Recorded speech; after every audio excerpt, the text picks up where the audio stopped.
see how the audio sounds this time.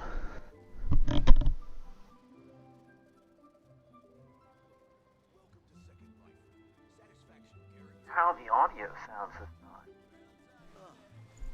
What should I try this time? Well, that sounds better than it did the last time, from what I can tell.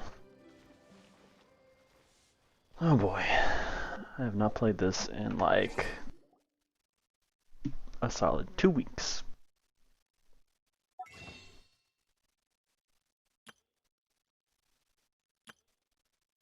Poke around and...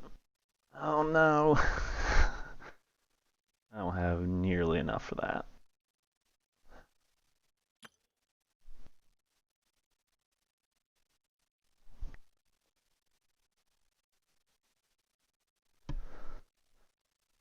Oh, let's probably look at things that aren't going to make me realize that I'm way behind.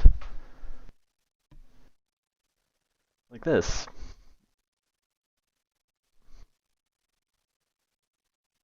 So I'm aware that the new area and everything's out. Came out, what, like the 23rd? So right around the time that I stopped playing for a bit.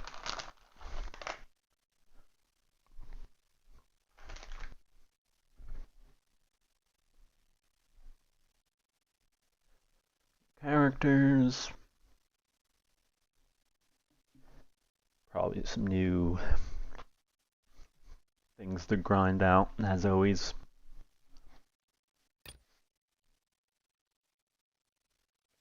I'm excited to get to this stuff eventually, but I still have a little ways to go with the leeway stuff.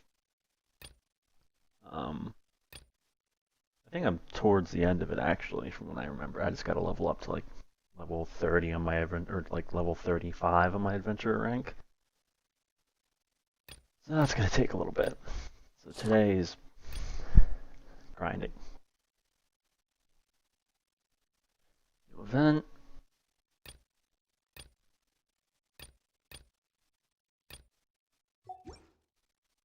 Let's look at the new. Let's look at the new events.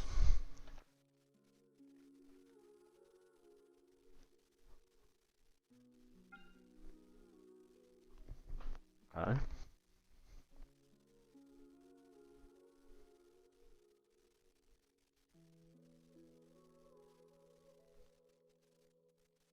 I can't say I'm super interested in getting Beidou.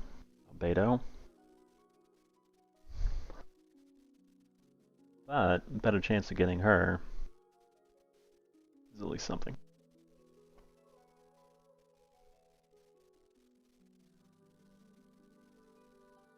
Don't want to get Beidou in general, but we shall see.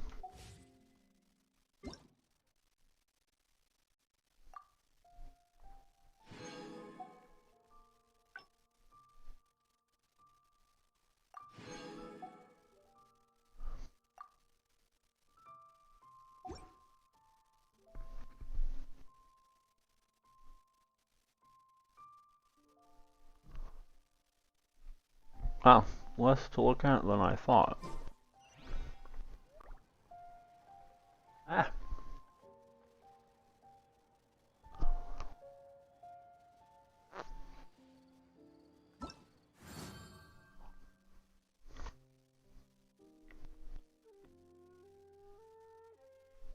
Huh.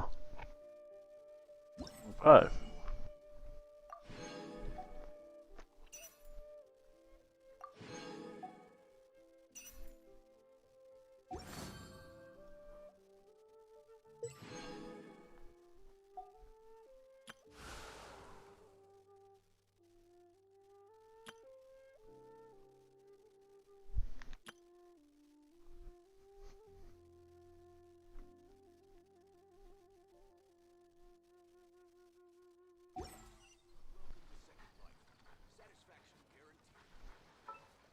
Once, there was a glorious kingdom established among the heavens.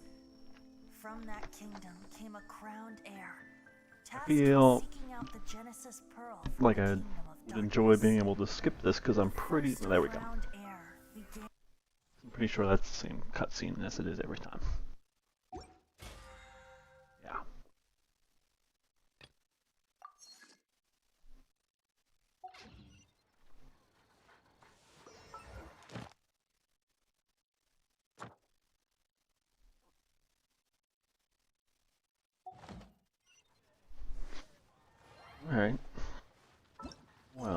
see. Yeah, I need to get a level 35. I'm currently 30, and it's a ways off, unfortunately. Hey, Tharma.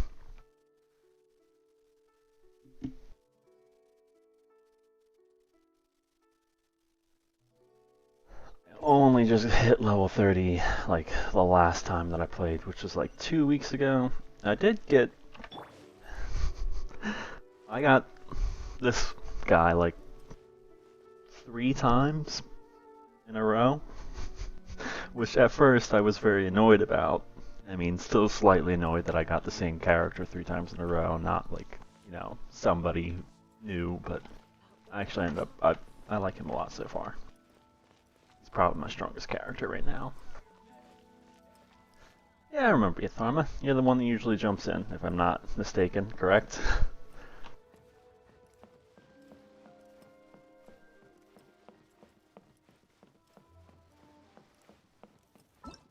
Well, we could start off doing some dailies.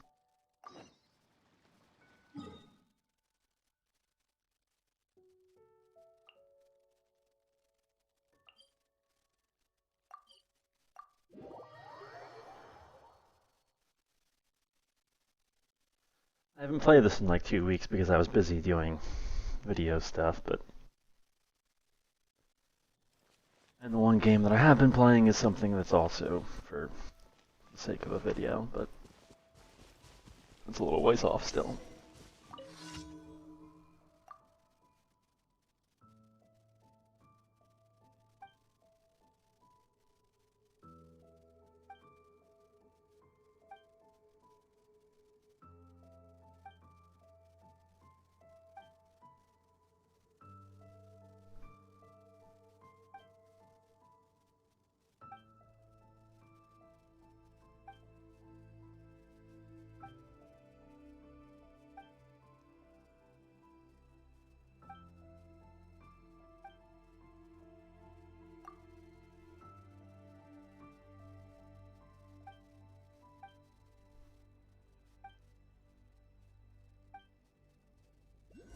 Alrighty. I half read what she was talking about.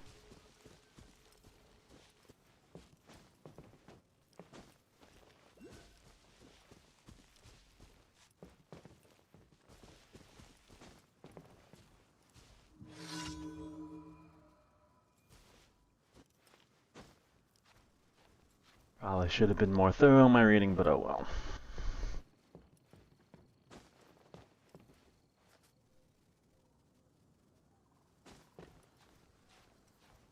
I have like this, I don't know how to pronounce his name, but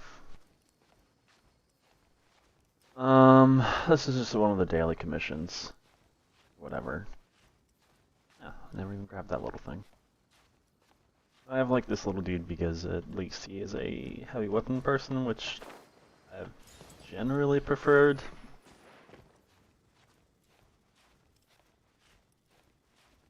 Also, a nice user that wasn't Kiki, who I like Kiki, but I didn't want to have like another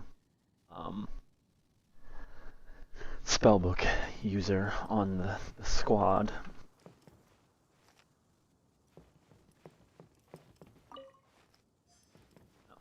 Okay. Wasn't expecting that to be the thing I needed to keep an eye out for, but alright. Eggs, sure.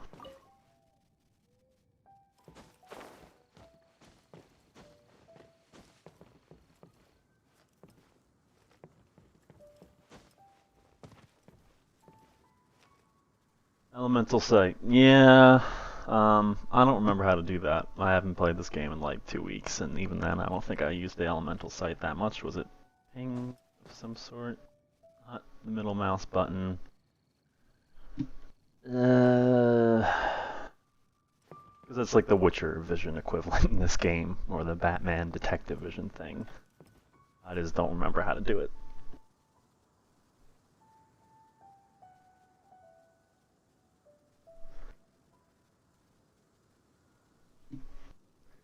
Ah.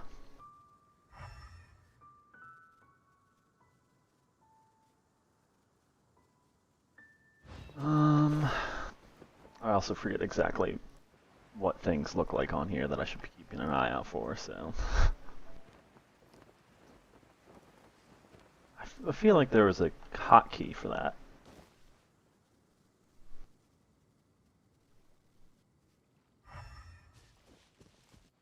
At least I feel like I used to have a hotkey for it.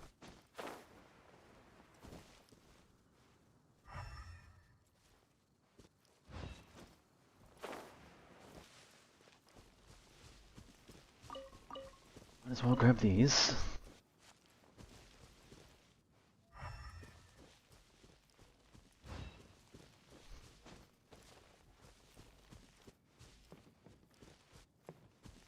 Now it says in the tree.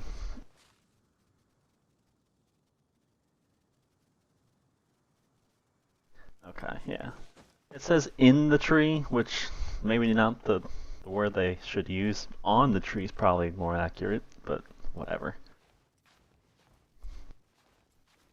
I don't know if they mean like it could be at the roots somewhere, or they're only going to be up here on the branches. I also forgot there was even a little jump like that.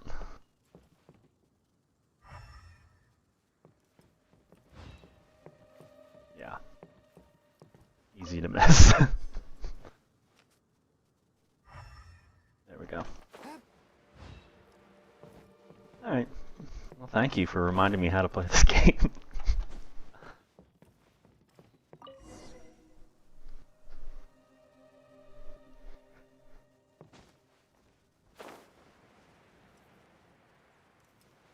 Like I said, it's been 2 weeks. Still a little bit behind. I'm definitely not caught up with like the newest content at all.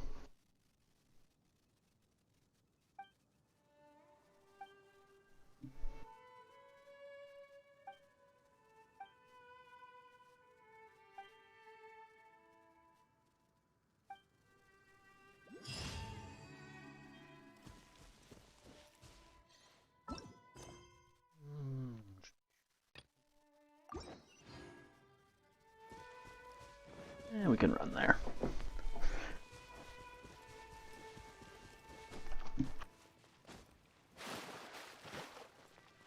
Yeah, I'm not like super concerned about always being caught up with everything going on in this game. Partly because, like, unlike something like, I don't know, like Destiny or a big MMORPG like Final Fantasy, generally just play this by myself and plug away at it a couple hours a day sometimes, and that's that. Swift and merciful. From whence you came.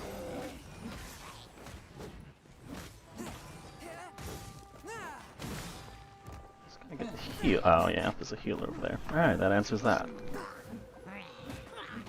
A touch of frost.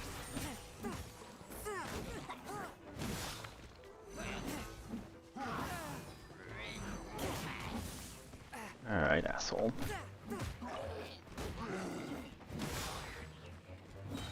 A touch of frost. Spirit blade. One thing I definitely miss about having Noelle on the team is just using her ability to just take those hits and not flinch. I didn't have anything to pair with Noelle. I like my first 3 characters, at least for now. I know I should probably switch out my main character at some point, but...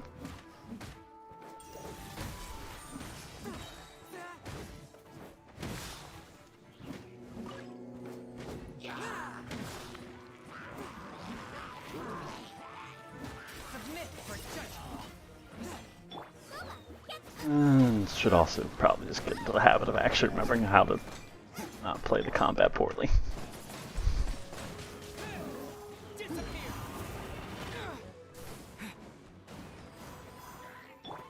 It is easy to just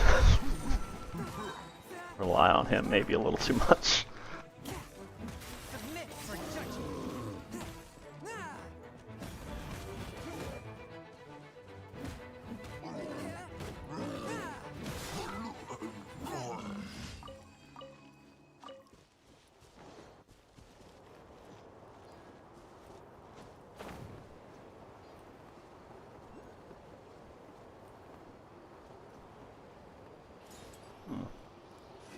feel like I would have noticed this one before.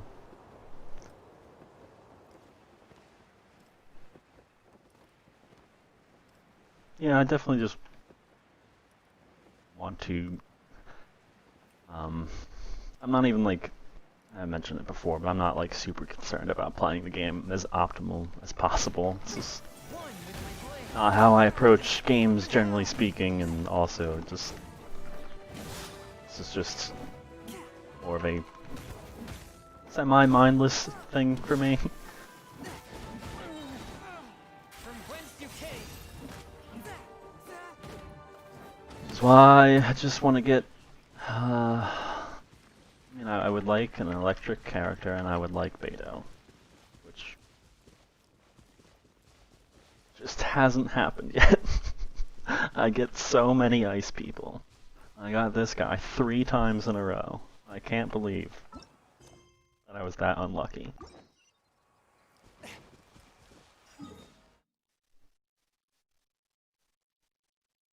the marker on my screen? No. No.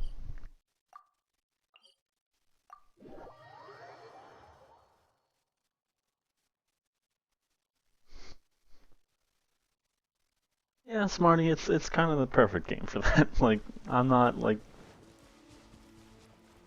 super concerned with keeping up to date or playing it like reading up on the optimal pairings of characters and whatnot, and like the rankings and what everything, but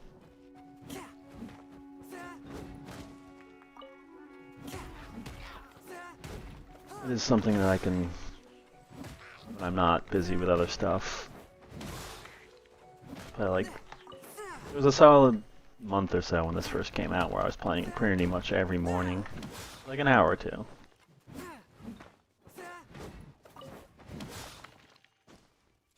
It's just a nice way to start the day.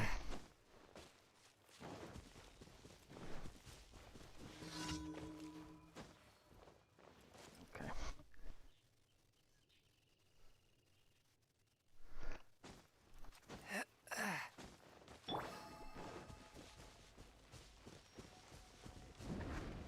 Hey, come down here.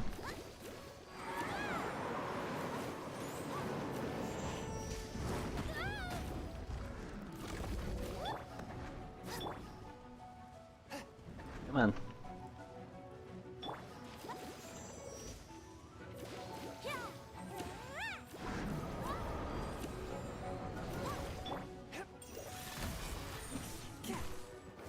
He also gets his abilities really quick, I've noticed. The cooldown times are not much in comparison to other people's.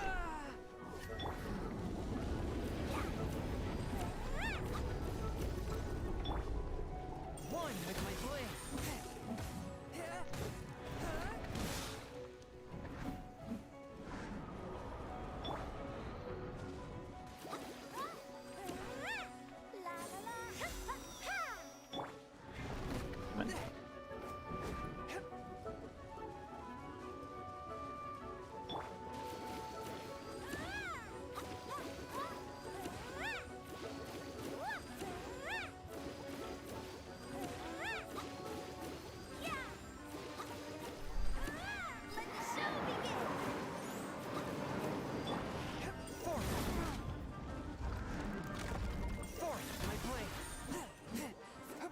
Really, just like an inch out of my reach there.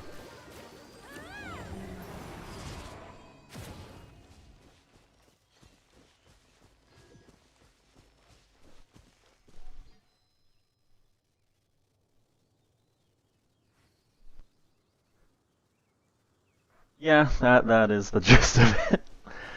I don't. I think the grind from like 20 to 25 was a little annoying to some degree, just because I wanted to. The story isn't like spectacular, but it's at least something. There are good bits of it. I'm invested enough that I wanted to see it through. And I'm generally a person when I'm playing games that not that I'll like completely mainline the main story or anything. I'll do side stuff, but I like to have a natural pace to actual main story, and this game just doesn't let you do that at some points. Like right now, I can't go to the floating palace and meet what's her face until I just keep on grinding.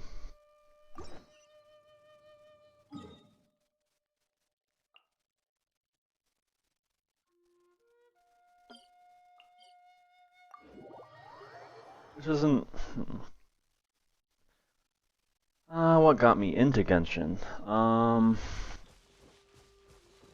just heard enough people talking about it positively. I think I jumped on pretty quickly to it, like in the first like week or so. Like people just saying, oh, it's like kind of like Breath of the Wild in some ways, and I really love Breath of the Wild, so I was like, okay, sure. If it's just got like some bits of Breath of the Wild exploration and like open world puzzles and cool, I could do that. I don't mind gacha games in general. Like I played a fair amount of Fire Emblem Heroes, and I've played a bit of that Sinnoh Alice game, the Yoko Taro semi-involved thing that he did. It just seemed neat that they did like a gacha that was a big open world RPG, like real-time combat and everything. I feel like this one comes up constantly.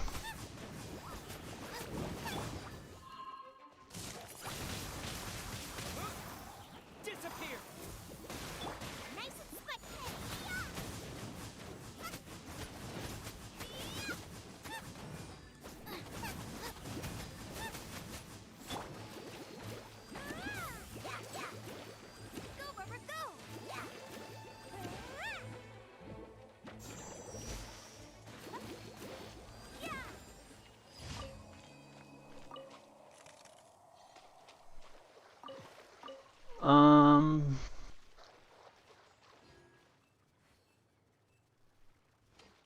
Otherwise, what got me into it was just I got distracted by the combat there for a second. Otherwise, I listened to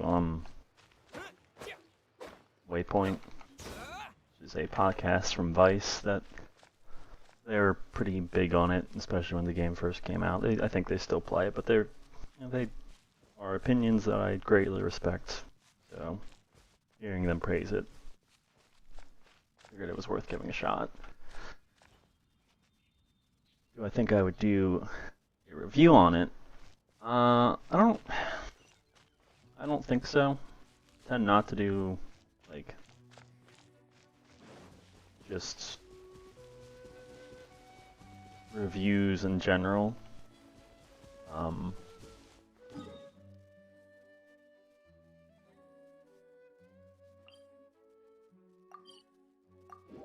Partly because I used to write a lot of reviews when I used to write for sites that published reviews and whatnot. And they're fun to do, but they can be a little formulaic and tiring. It's also just like where I want to invest my time isn't, I only have a finite amount of time to invest in writing and all this stuff, so doing a bigger video on it in general. I mean, I did one video on Genshin so far. Maybe in the future I would do another if something about it made me want to, but I feel like I said most of what I wanted to say about this game already. At least like that warrants a video or anything. Don't have anything. Oh, I do. Neat. Ad Astra Abyssosk. Welcome to the Adventurers Guild. Smarty, did you do like all the new stuff, like the stuff from the, I guess, the new area and that came out in like the 23rd and everything?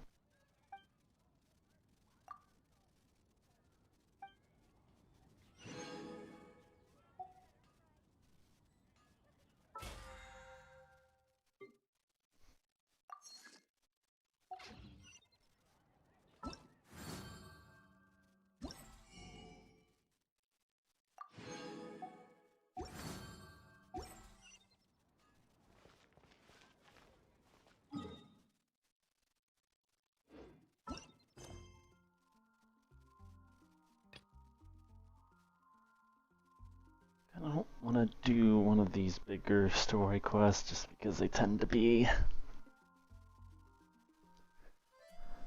a lot of dialogue. Just I can't pay attention to dialogue while I'm streaming that much, especially when it's not like fully voice acted and everything.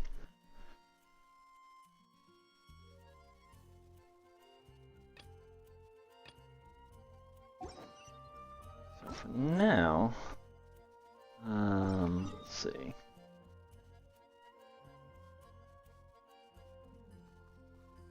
Where is it?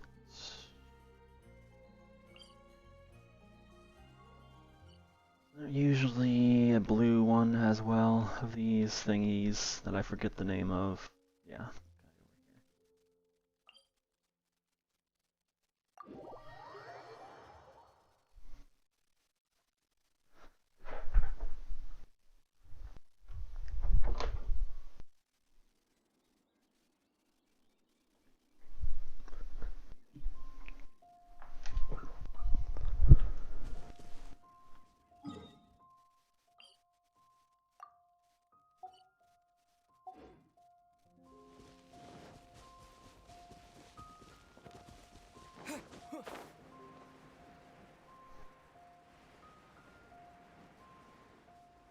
Kind of curious, have they like... I don't read all the updates and whatnot, so... Kind of curious if they insert more of like the little treasures and the sigils that you use to upgrade your stats and whatnot. Like they have to, right? At some point, they can't just only have a finite set, I would presume.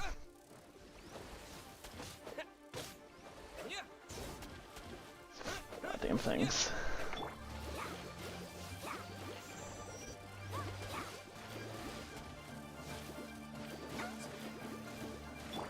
Submit for judgment. Force my blade. Swift and merciful.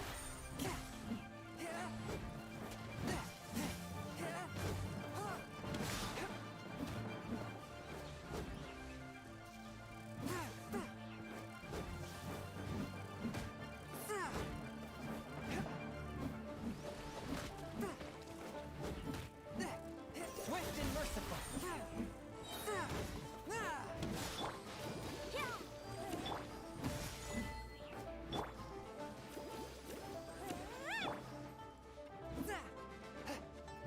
From whence you came. Probably a little overkill for that tiny bug, but fuck them. Let me amuse A myself. touch of frost. Over here.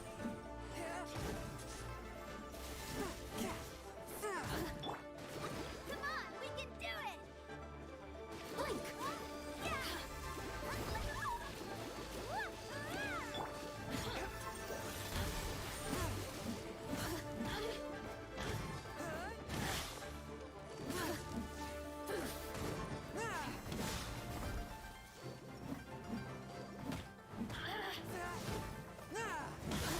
Spirit blade. Over here. Force my blade.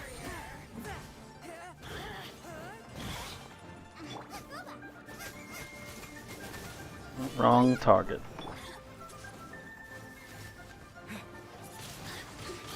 Wind blade.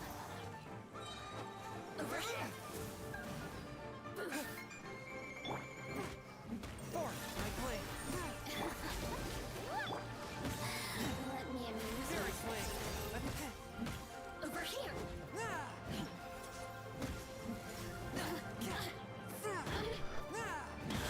Yeah, the Nemo and what's not thingies. Do they put more of those around at some point? Because I feel like... I mean, I guess they could just do the math and have the right amount that they need. So that the level cap will always provide. You'll have the right amount by the time you hit the level cap.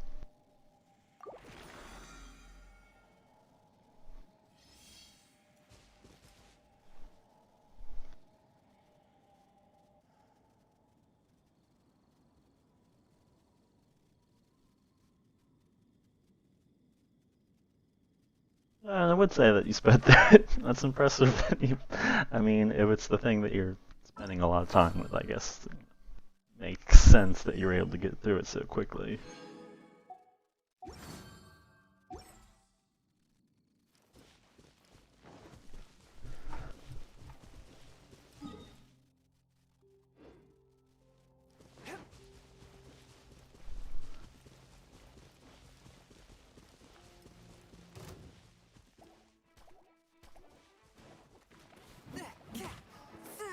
Swift and merciful.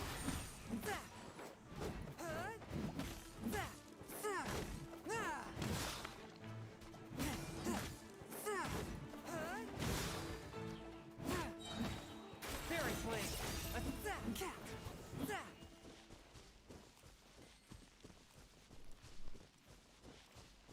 Yeah, Tharma, jump on in. Want to help me out with this stuff? That's fine.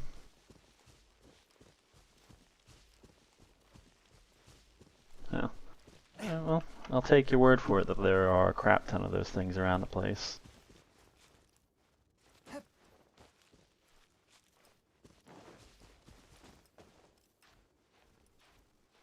I mean, I presume that they were always going to put a lot in. Oh, you're just gonna show off Beidou, aren't you?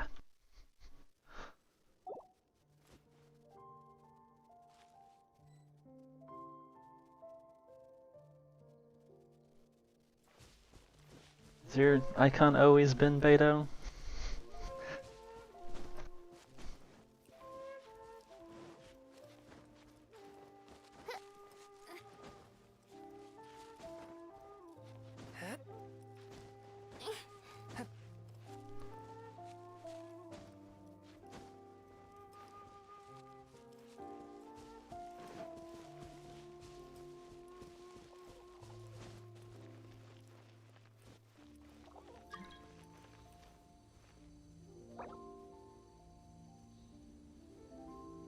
You're gonna have 3 people in, right?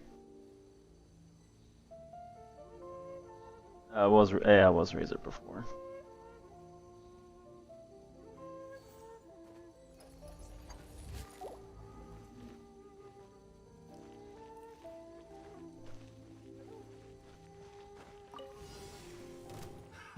Another test.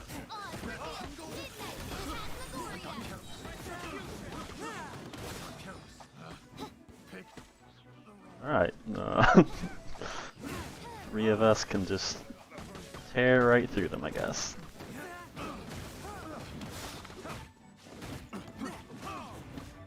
Swift and merciful. Submit for judgment.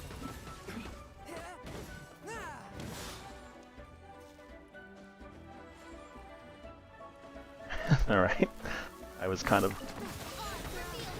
glitching out there for a second.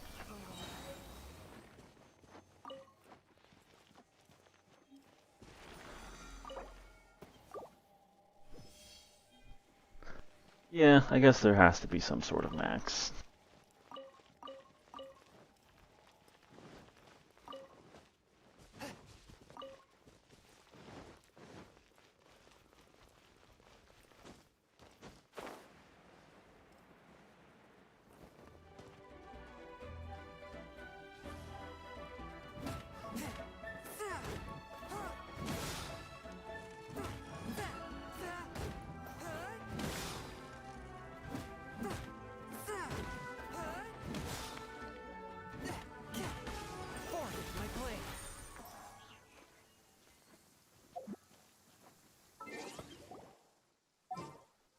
I am going to swap out my main dude for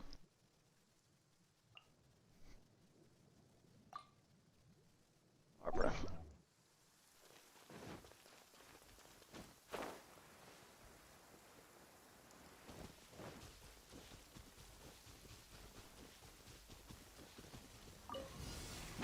One with my blade. Yeah, of course they're frozen. Midnight Phantasmagoria.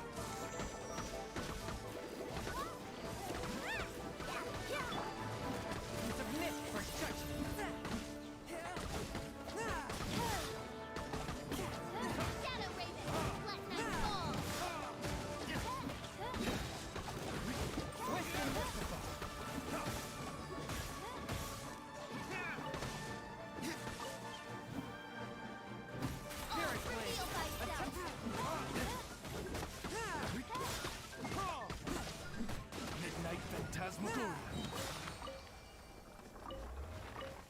Alright, that was efficient.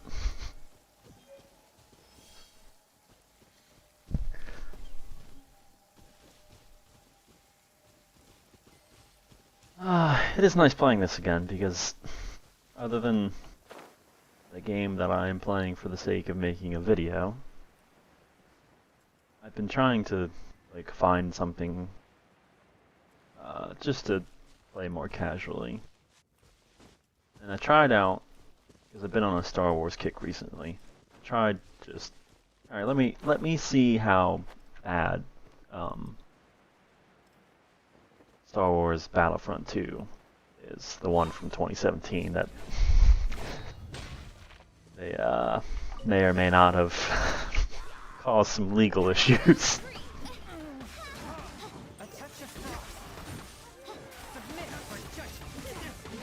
And that game is not very fun. I haven't really touched the multiplayer a whole lot because I'm just not that interested in it.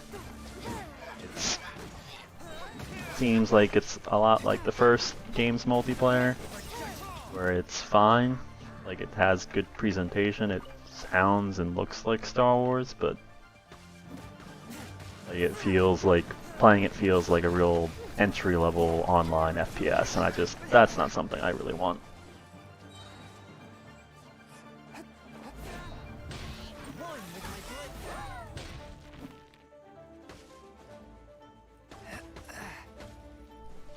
But the story in Battlefront 2 is also just like, the campaign just really feels like a overproduced excuse to have a tutorial for everything that's in the multiplayer. And the writing and everything of it just, like, if you don't know the setup of that game, you play as like a Special Forces stormtrooper, and you end up inevitably seeing that, oh, the Empire's bad, and how you do this is because your character sees them destroy a planet. And it's like, well, the Empire's whole thing for like quite a few movies now has been going around destroying planets with innocents on them. So making that like the big breaking point for this Empire soldier to be like, oh, I don't know if we can continue doing this, seems a little silly.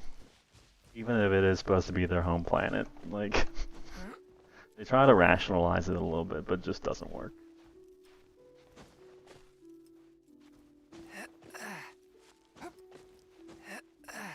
I got like 4 levels into that game and it just didn't click. It just feels bad. The gunplay is stiff. It is not something I would... Like, I know it's a short game, I know it's like a 6-hour game, and I could get through it, I just don't want to, because I don't feel like investing even 5 more hours into the campaign.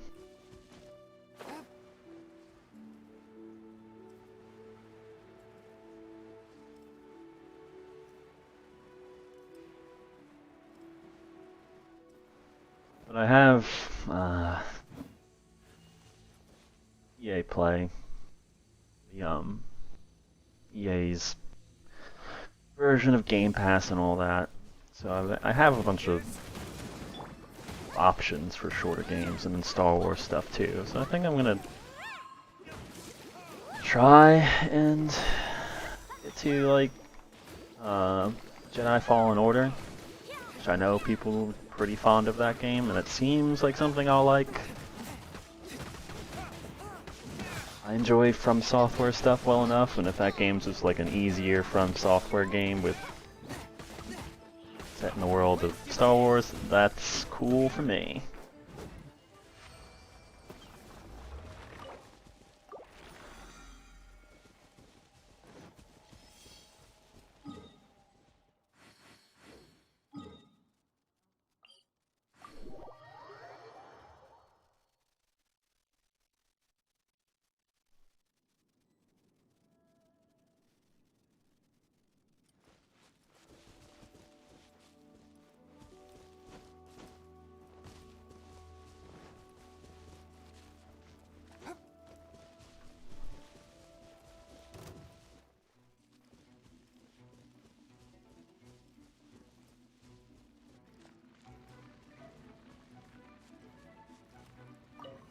Not been playing a ton else otherwise.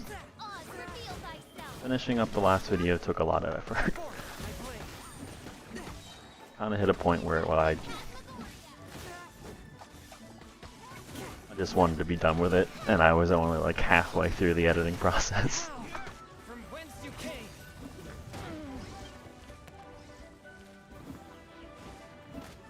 A touch of frost.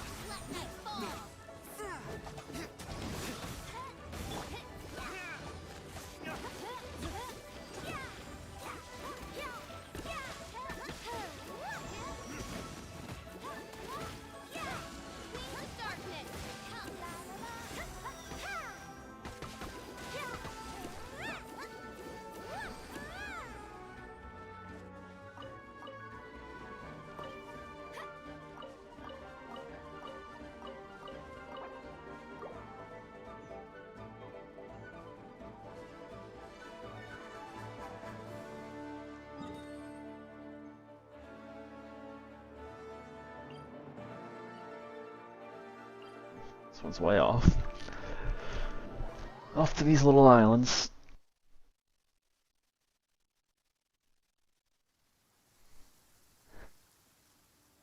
Yeah, see you, Kazuya. Thank you for joining and helping out as always.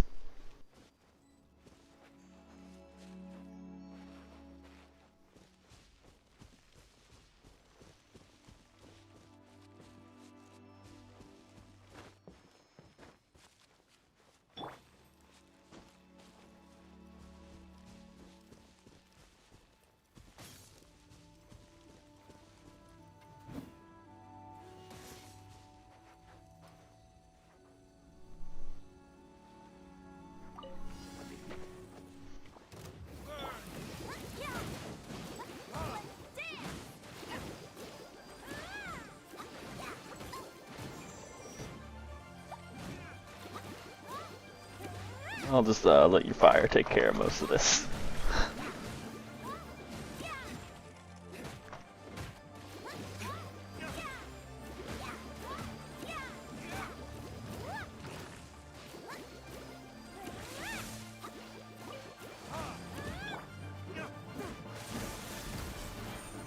From whence you came, Pierce.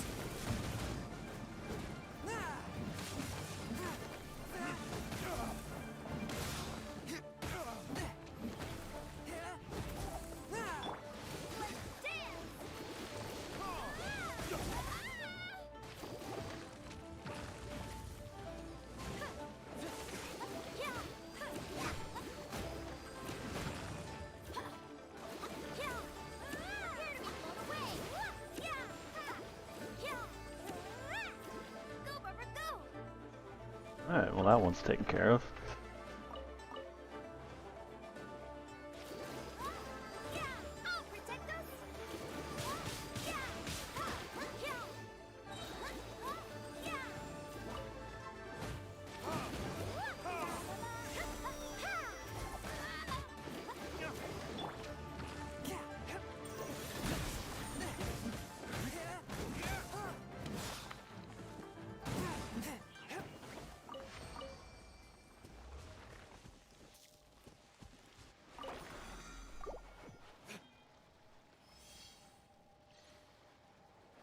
Off to the next one.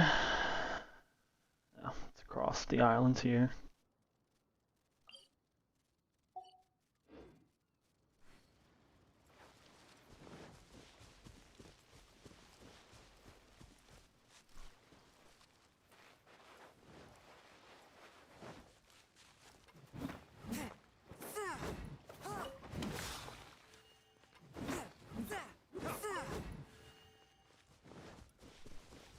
I've been watching some Star Wars stuff too, along with my just in general Star Wars kick I've been on. In part because there's a podcast that just started up that I've been listening to. It's a rewatch podcast of Clone Wars, the animated series. That Dave Filoni, who is one of the main writers for The Mandalorian, done prior to The Mandalorian. People seem to generally like that show. So I decided to start watching that. Like, let's say 6 episodes in. Is definitely already handling a lot of the stuff that those prequel movies completely mess up a lot better. Anakin already feels like there's an actual human being that isn't just like in Attack of the Clones, the second movie, he is just immediately an insufferable, awful human being.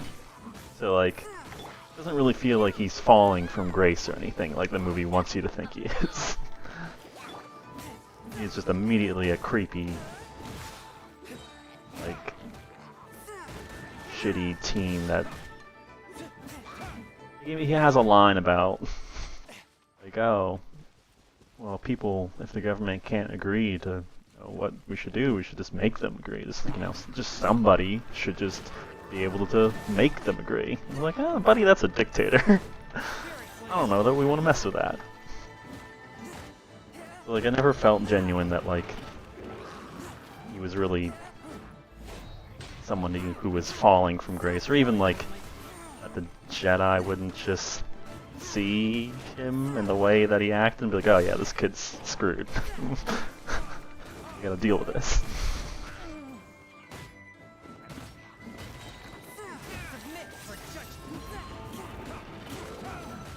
Ooh, it's getting hectic here.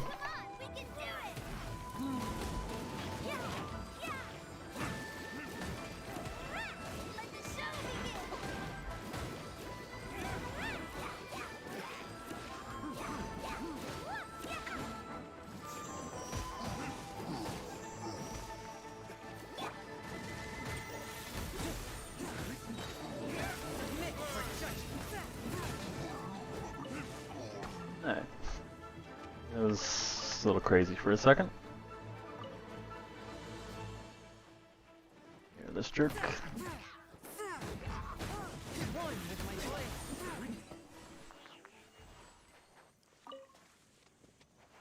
Yeah, the Clone Wars TV show seems to actually be earning, like, the character developments that the movies hint at.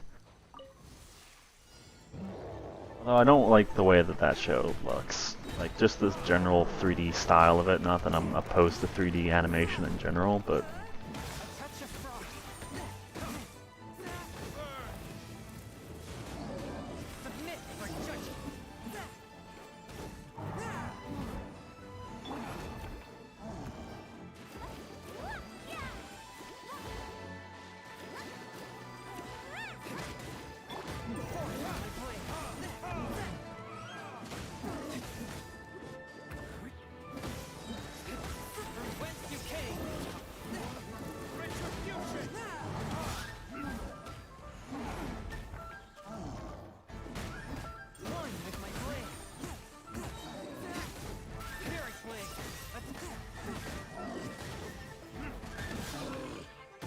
You're really just bullying this guy with 2 heavy swordsmen.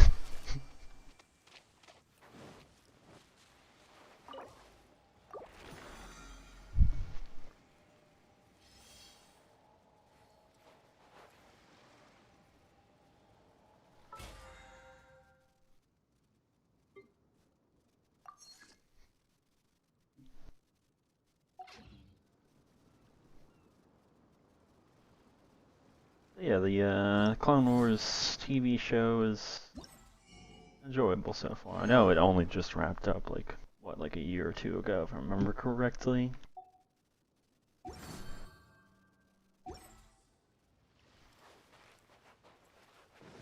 did also finish The Mandalorian second season of that, like, a couple weeks ago. The show's good. I continue to like that. Towards the end of the second season, it maybe starts to get a little too close to the things that I get frustrated with the movies about, but generally speaking, I think that's a fun show.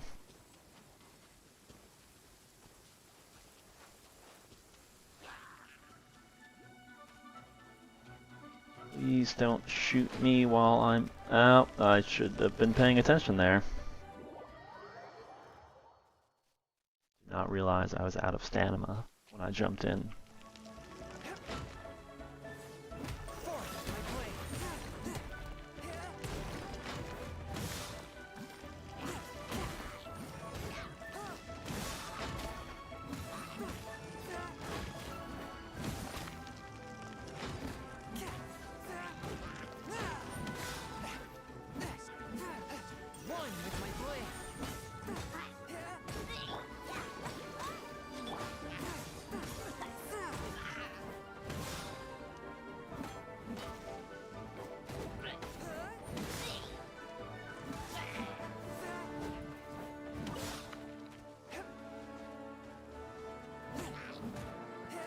Swift and merciful. Spirit blade. Attack.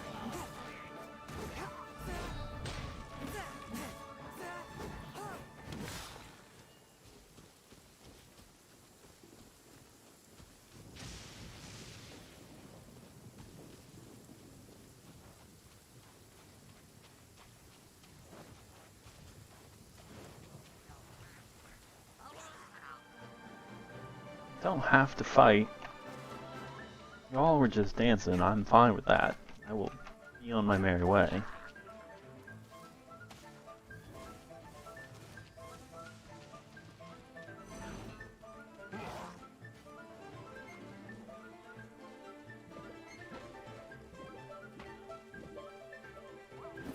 Swift and merciful.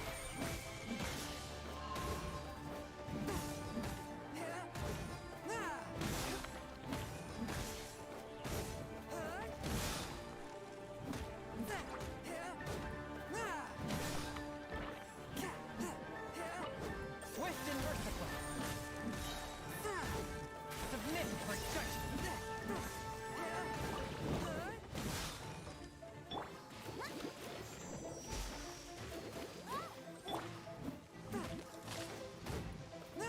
Swift and merciful.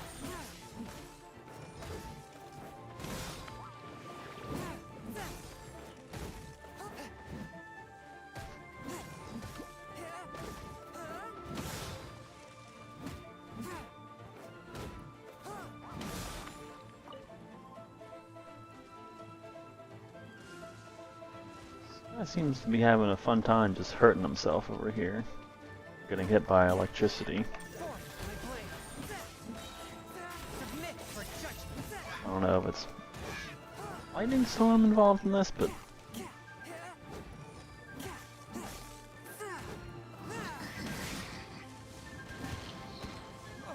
either way, we're not gonna let him last. A touch of frost.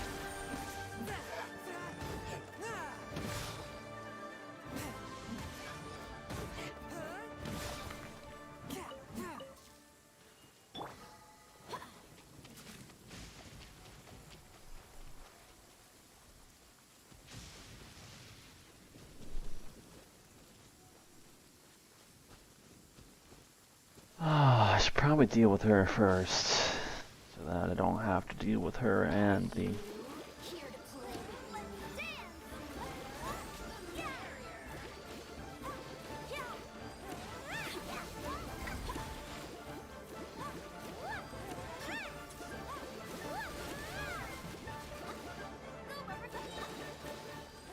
Ready, steady, go! Let me amuse myself a little. A touch of frost. Submit for judgment. Over here!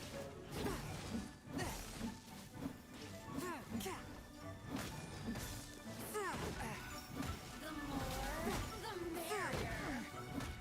A touch of frost. Oh, now you've got me worked up.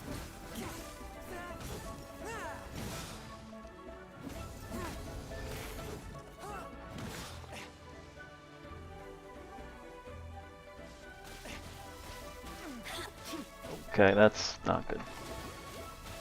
I feel a little weak.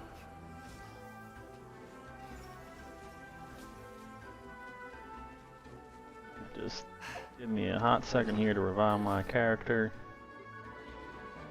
Splendid. I don't remember which thing revives here. Great.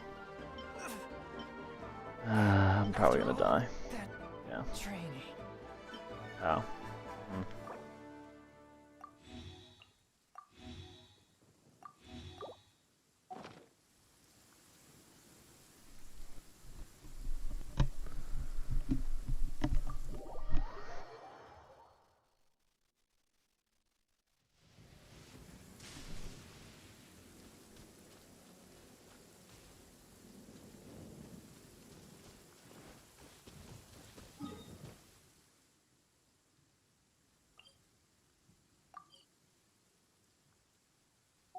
That's where you got to. Saw you go off over there.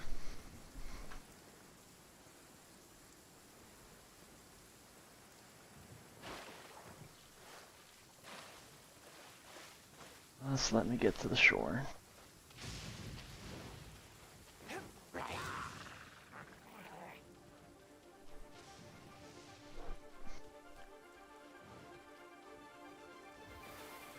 Nope, not interested.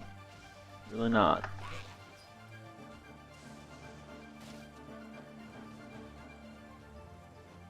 I feel like I haven't encountered lightning much before, and this is definitely a problem.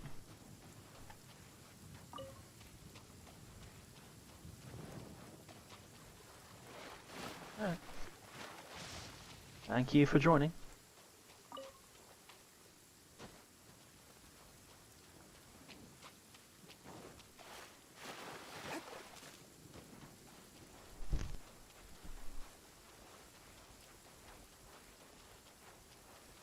I do appreciate people jumping in and helping out on this stuff. Now I gotta switch my character thing because it is going to mess with me if I don't have everyone in the right order here. Boo. Heart sit be up. pure, evil be erased, mind be purged, world be, I always forget that last part. Why do I feel like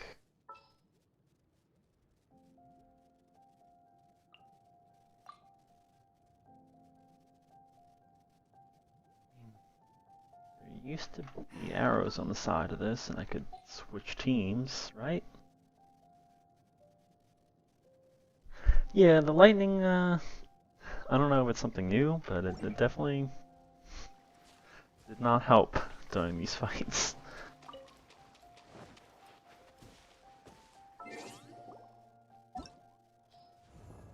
No, that's definitely not it. How? It used to just be in party setup, right? That I could like switch the order of my characters, and also I had more than one team to pick from. But yeah, okay, they made it. I take my meals cold to quiet the spirit and calm my vital energies. Genshin infused water with ice is the most effective. They switch things around. Okay. I do feel like I saw a lot of people not realize that they could, like, have multiple teams, because those hours weren't super noticeable, but maybe a better way to address that. Whatever. Let's get everyone healed up. Okay, yeah. If it has that symbol, that's the revive. Things I don't remember after not playing for 2 weeks.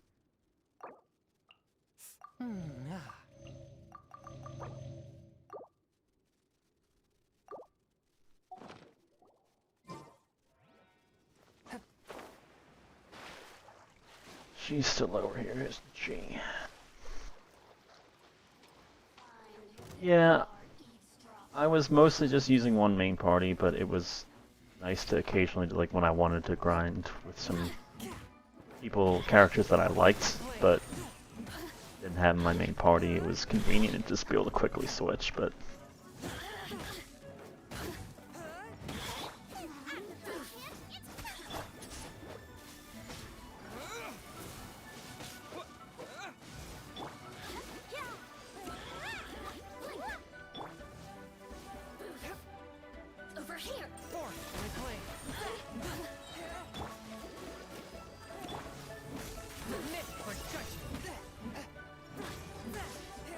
going better this time.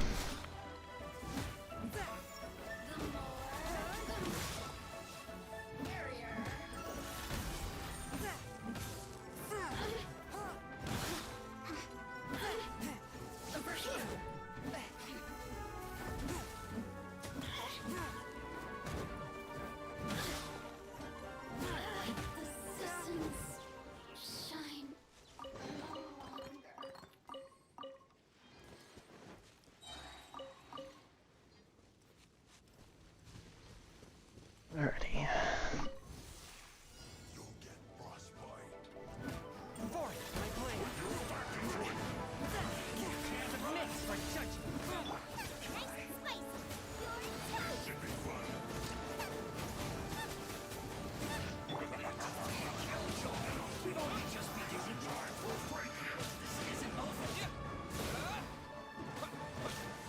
I forgot one of them heals.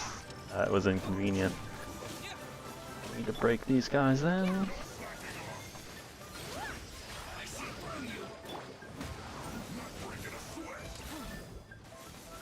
Oh, this could be a problem.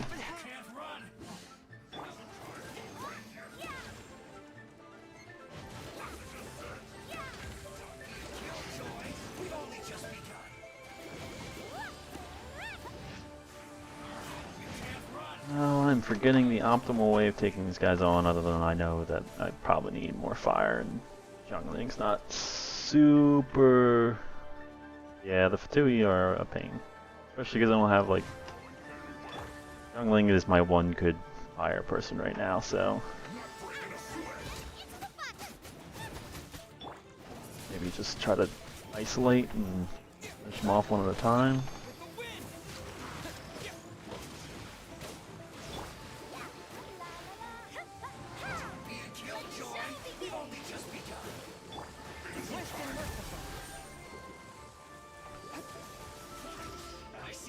No, I don't want to climb.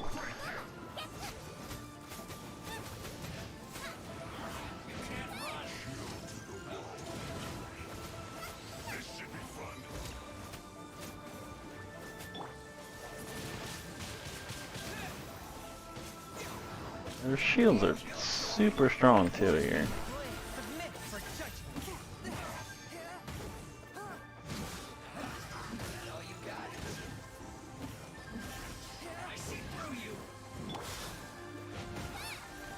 Damn it.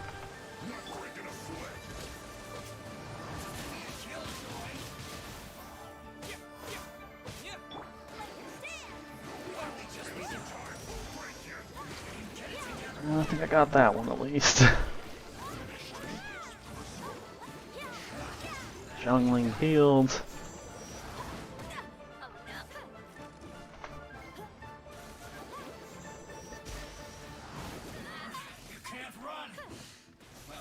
Maybe I can get this guy now.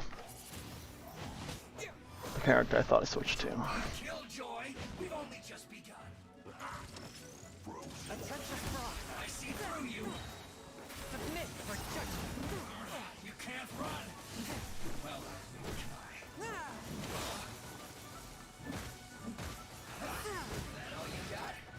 Oh, well, this is definitely working, but just slowly.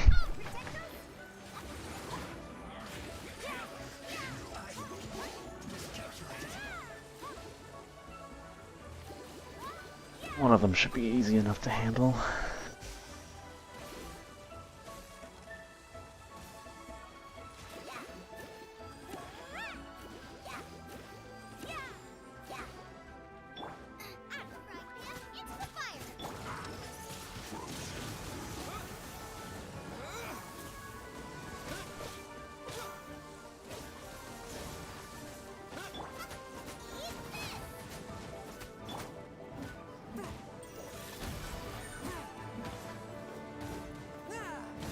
There we go.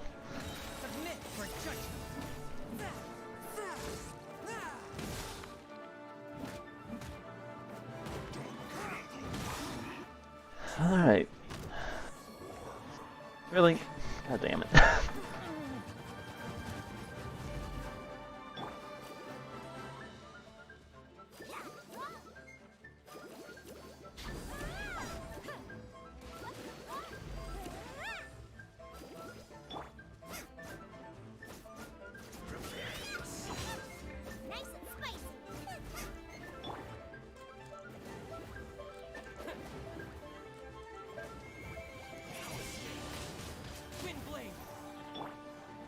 and merciful.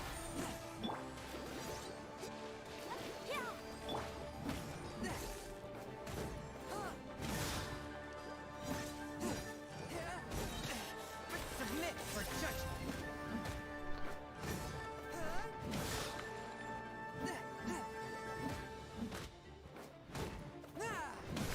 I would assume this guy's the last one I need to kill. Not that he's difficult, it's just only taking a bit.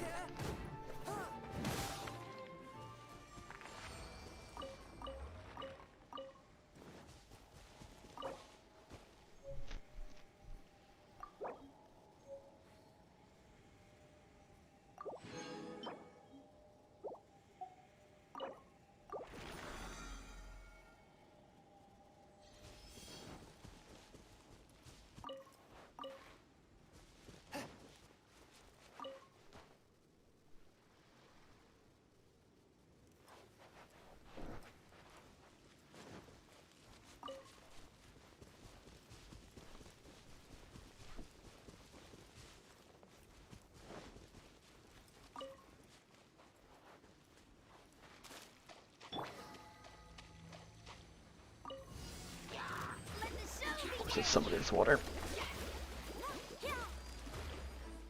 Nice, great.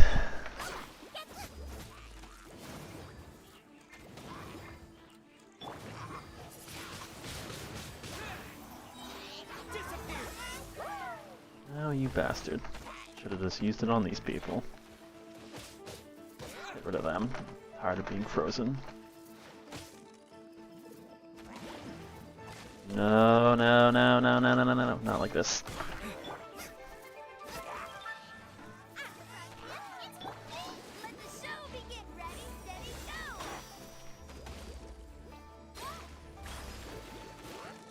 God. This is where I feel like I need like a better fire user. So just getting raided here. Her single fire thing is this, which is kind of like, it kind of chooses its own targets, and then even then it's only one. It's got a decently long cooldown.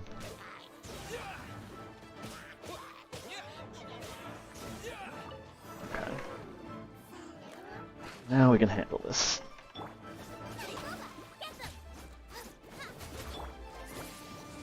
Pain. Fight me over land, please. Come on.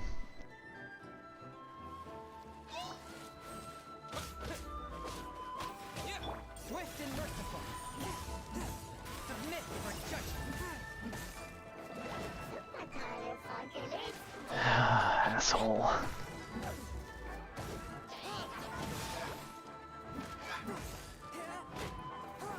Force my blade.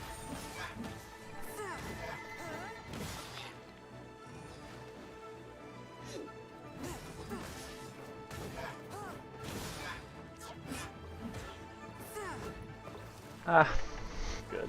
What?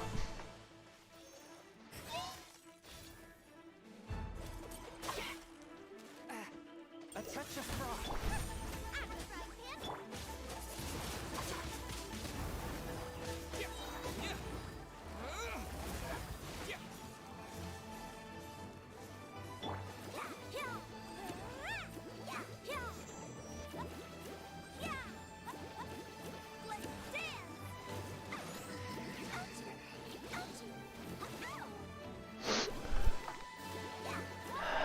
I don't want to get that much closer to him. I'm just gonna whittle him down from here.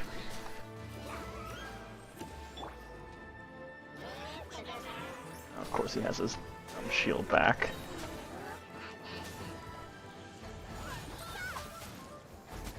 The shield and kill him off.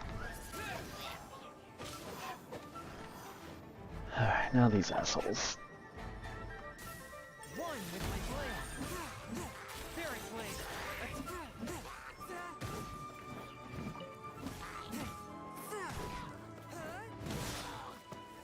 There we go.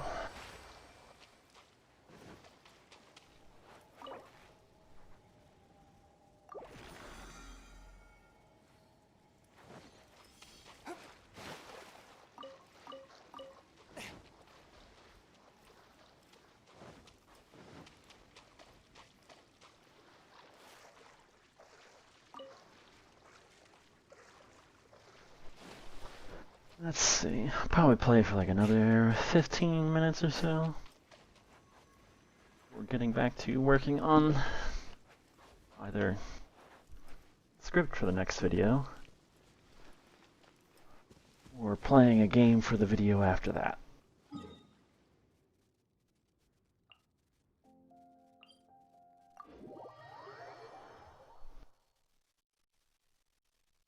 Hopefully the next... No promises, but I would like to have 2 videos out this month. They're definitely going to be shorter than the last one. Probably more in like the 15 to 20 minute range.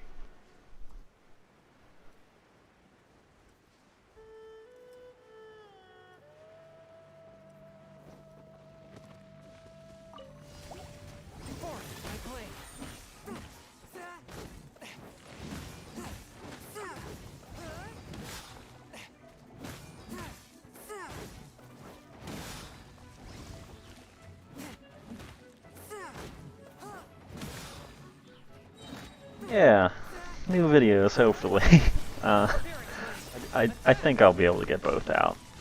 I honestly have the script for the second one pretty much done, and then the script for the first one, it took a little bit to figure out exactly how I wanted to approach it. I think I mentioned it somewhere, at least maybe on at least one of these other streams, about Ping Pong the animation. I've been trying to make a video about it for couple years, and I had like a giant chunk of notes, like 5,000 words of notes on the show and my thoughts and everything, and I haven't really looked at them in like months. This has been something I've been trying to work on for like a couple years, like I said, and looking at those notes, it's just like, well, I don't know what the direction of this video is at all. But I think I have that direction down now, so I just need to finish up the script.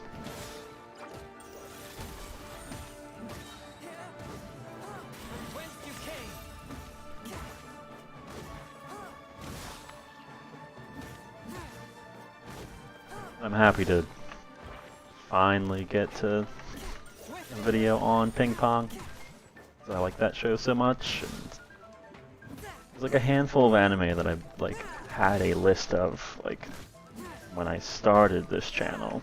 I like, wanted to, like, alright, these are the things that I want to do. Like, Ping Pong was one of them. And I've gotten to a few of those anime, but not enough.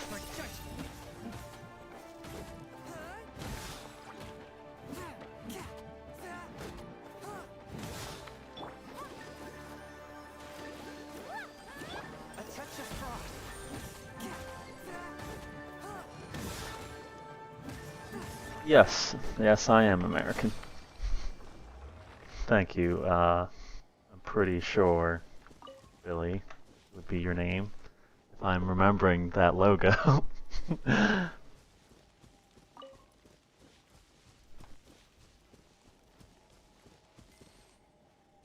Pong's really good.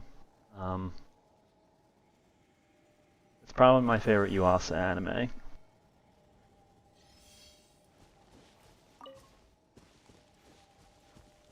In general, like it, you know, if you were to look at it compared to something like what that studio's done more recently, like oh god, what's the Azoken? Like you can see the similarities in like art styles, but like Ping Pong is something that looks a lot more like the manga, and the manga has that artist has a peculiar style to him. I think that really works well with Yuasa and Science Saru. Yeah, Billy, I remember. Can't trick me.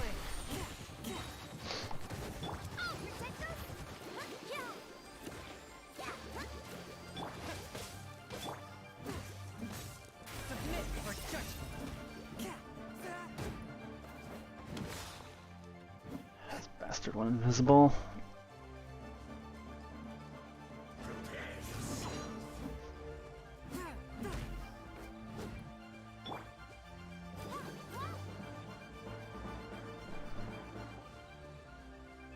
Yeah, it's a quick watch. It's only 11 episodes.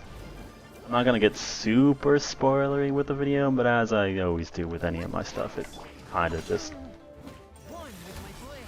I'm not one who gets too fussy about spoilers. I know other people do. That's fair enough, but I generally talk openly about later plot developments and whatnot in any of the shows or games that I end up making videos on.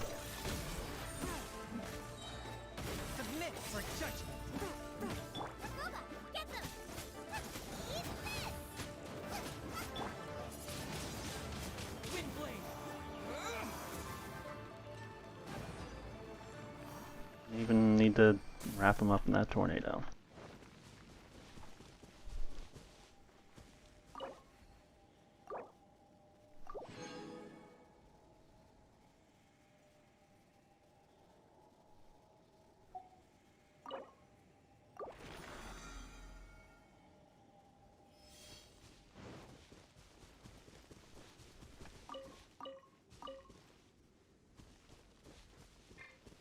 Alright, on to the next one. Just walk to it.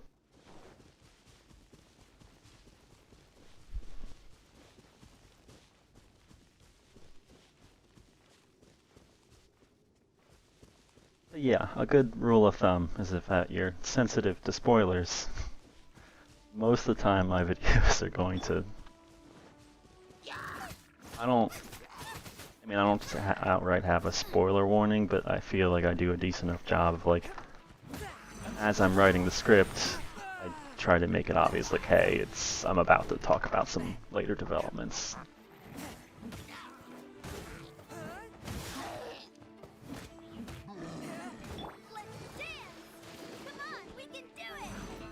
Oh, not interested.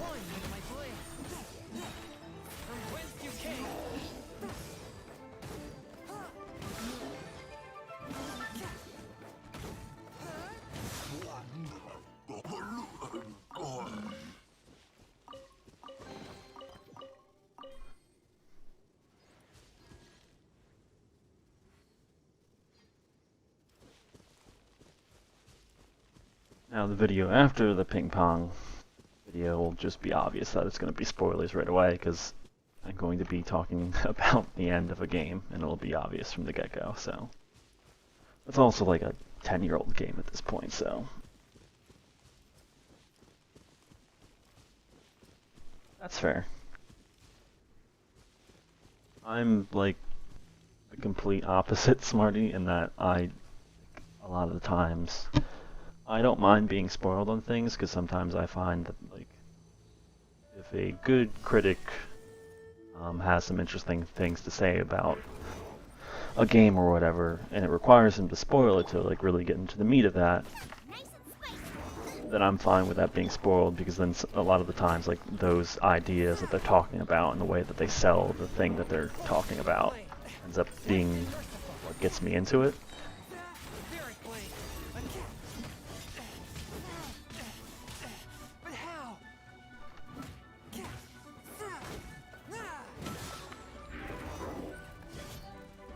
Like, I watch a decent amount of, well, I watch in general Super High Patchworth's videos, and like he'll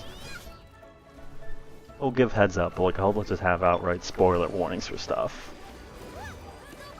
And even if it's not something I've seen or played, I'll generally keep watching, unless it's something I already know, like I'm invested in this and like, oh, it's also on a story level that I want to engage with this property, so...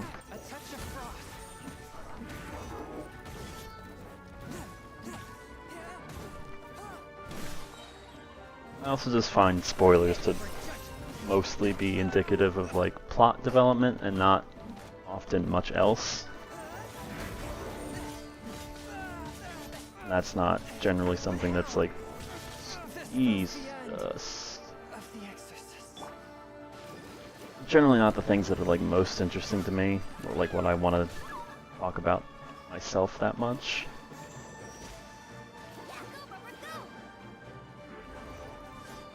You can probably finish this guy off without having to revive, right? Him being my strongest character, it's gonna take a little while.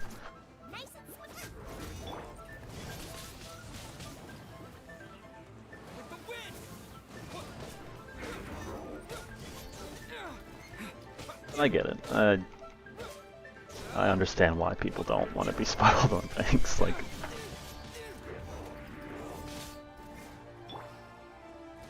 I remember getting spoiled on a big development in season 4 of like Game of Thrones because I just wasn't able to watch the episode right away, and foolishly went on Twitter, saw so and so dies. Like, oh, well, that's great that that person just put that into my feed.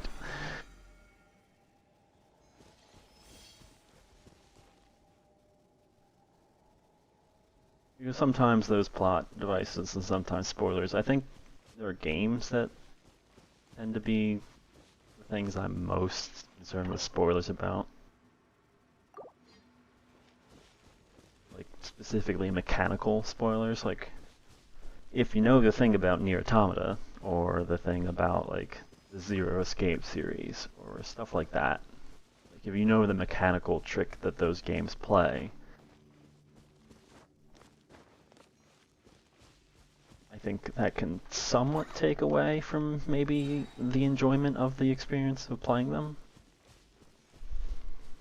I mean, I know that I kind of knew going in what Nier Automata was going to do, but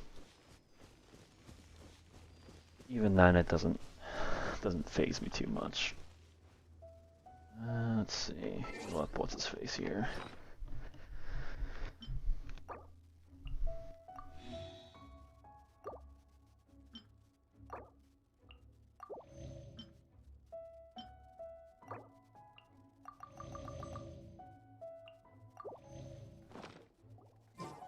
I wonder when I'll be as tall as my big sister.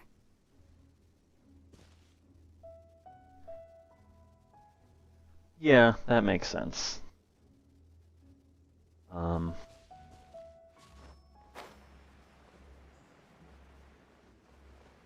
Like, there's something specifically about Ping Pong, it being a sports anime, that I wouldn't want to spoil, because how it handles the winner of something is interesting. I think, like, just the surprise of being like, oh, huh, I did not see that coming, that's an interesting idea that you don't typically see from sports anime. I think that's a worthwhile thing going in blind on.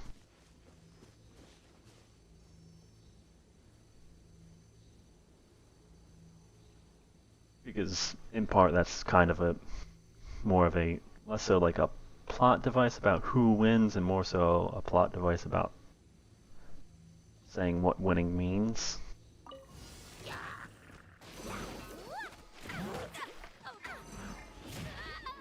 Jesus, take it easy.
I do have the bad habit sometimes of, like, reading ahead on wiki sites for things that I'm currently watching and whatnot.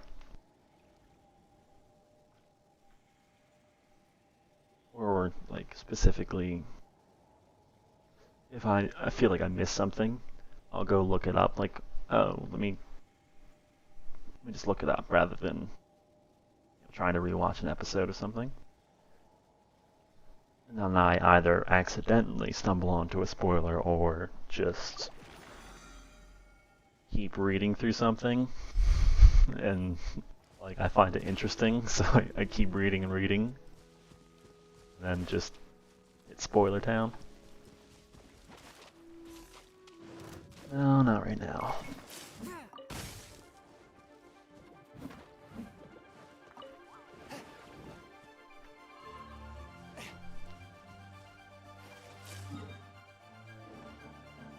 Well, let's get that chest. Let's also heal once I can, because people are doing a number on me.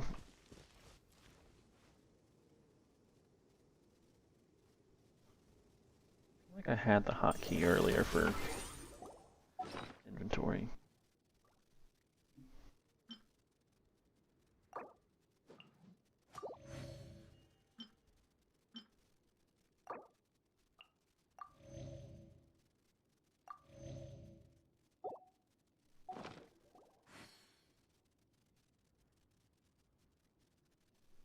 Yeah, some are bad about it. It's the more dedicated fandoms. Like if you go on Wikipedia for Star Wars stuff, then that tends to do a pretty good job. Same with, I've been reading through a lot of Mass Effect stuff. Not that I care, like I can't get spoiled on any of the Mass Effect games at this point, but they will mark stuff, generally speaking. I said I was gonna go get this chest.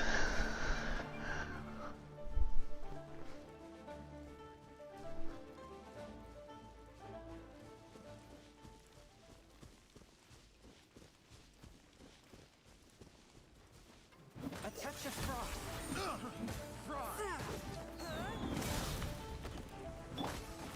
Come on, we can do it!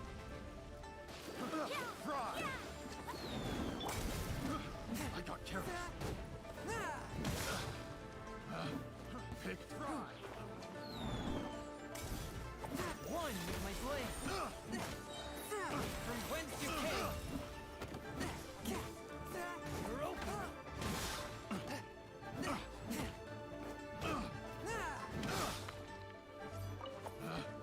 Picked. Forth my blade.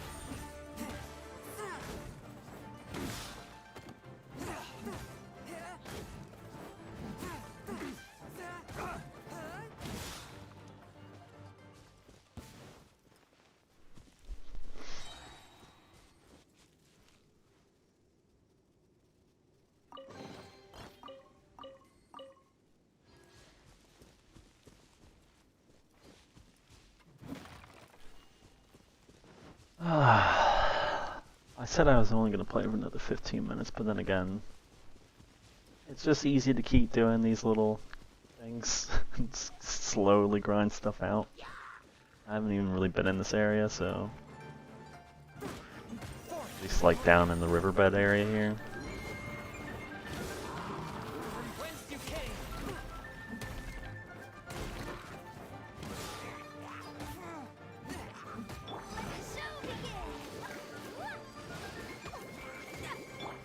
One with my blade.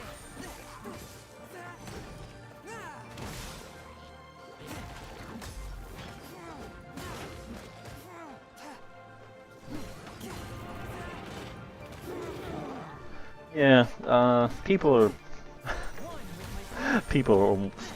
firstly can be real assholes about spoilers. Like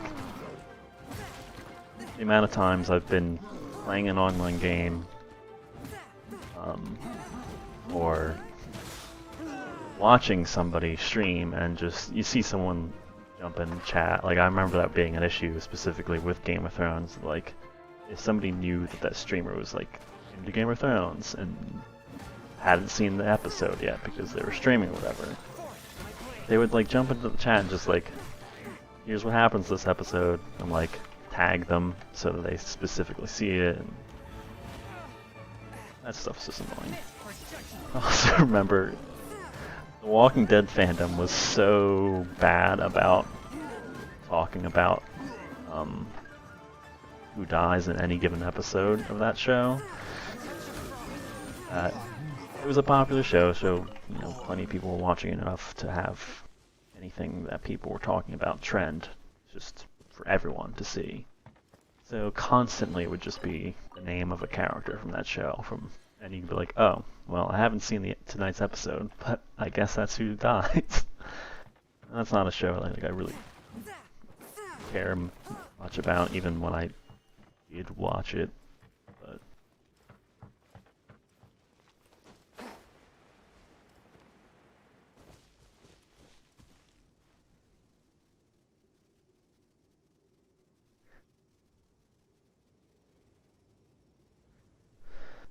yeah, Attack on Titan has been one that has been difficult because it's a thing that has hit that level of popularity that so many people are talking about it that it's hard to avoid if you were anywhere near those fandoms.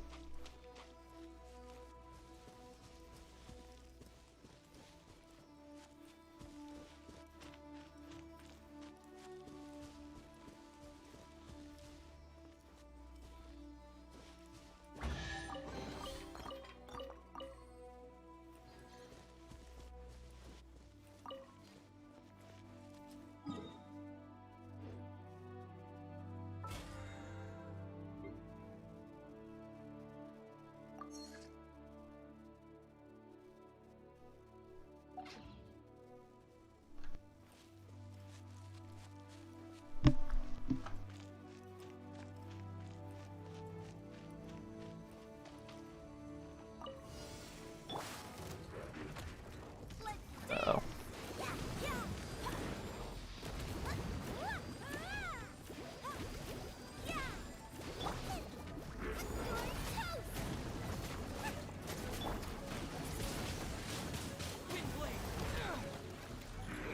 This could be a problem.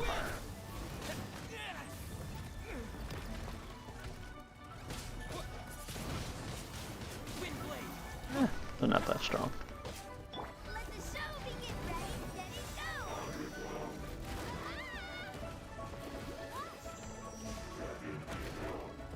Gotta finish off this one.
Man, just sneak a hit in. Bastard.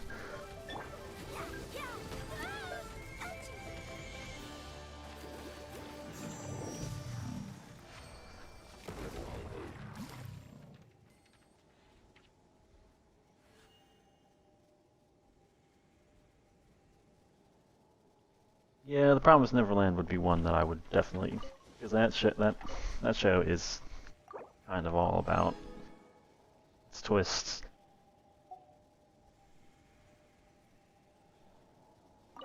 I also tend to watch things after the fact for the most part.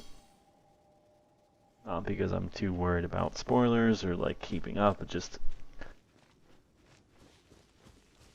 just difficult to keep up with a bunch of different shows. I don't watch seasonal stuff much anymore, or stuff seasonally much anymore.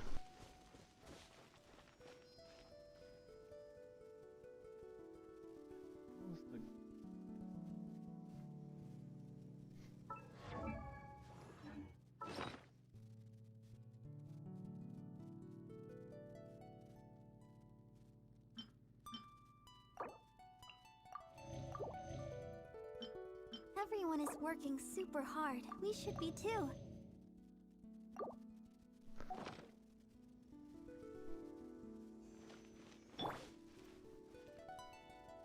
I don't even know how far the Promised Neverland anime gets into the manga. I never finished the manga because I like the first arc of that show, or the first arc of that manga a fair amount. It's a good thriller, and I think it just gets progressively worse until the point it gets terrible, eventually. Another test subject. That tingle? Yeah, that's the other thing too, like, there's always so many older things to watch. And I tend to be, like, I think I have pretty eclectic tastes. Despite being pretty critical of stuff, I also just, like, I tend to like a lot of things.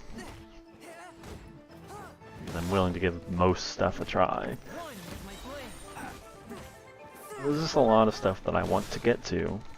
I know is already out there, it's finished. You know, I don't have to wait around for it, and people's general opinions on it is, oh, this thing's fantastic, you should watch it.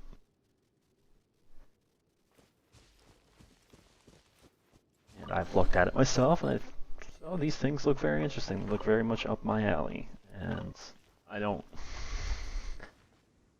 I'd rather just watch something I'm confident in than like taking the risk on seasonal shows.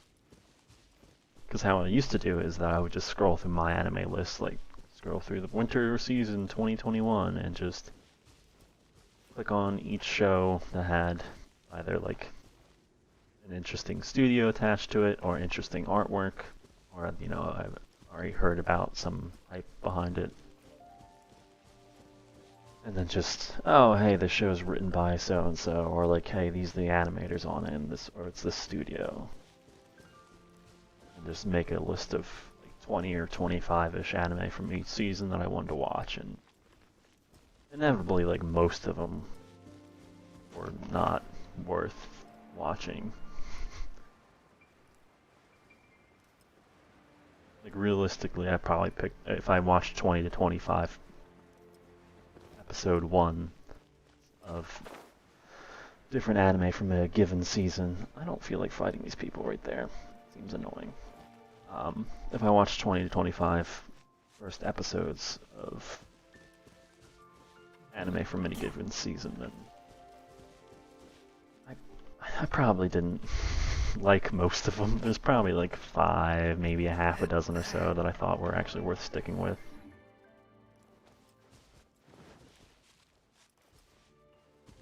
Where in the hell am I? I feel like I've not been in this area much.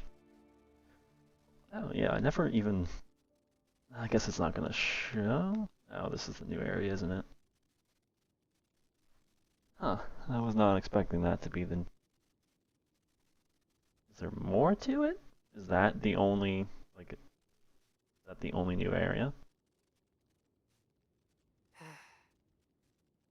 Thought it might be a little bigger. I didn't expect it to be the size of, like, these 2 continents, but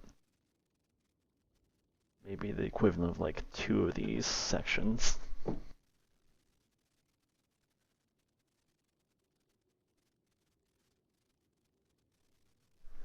I take my meals cold to quiet the spirit and calm my vital energies.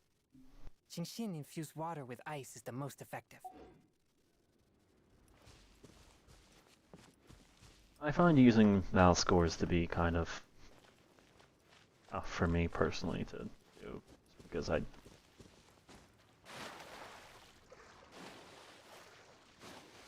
even though I might enjoy a lot of the same things that, like, the general anime populace that is keeping track of their scores on Mal, there's plenty of stuff that I thoroughly enjoy that people either hate, or there's stuff that I think is garbage. That, like, there's plenty of popular things that I just don't care for. Like, I'm sure if I ran down the list of, like, top 100 rated anime on my anime list, I would not enjoy a fair few. Like, I know at least things like Your Name and any like I don't like Makoto Shinkai in general. I've never enjoyed a single one of his films that much. There have been some okay ones as far as I'm concerned, but like for the most part, don't like his stuff. But like he's an absolute love director.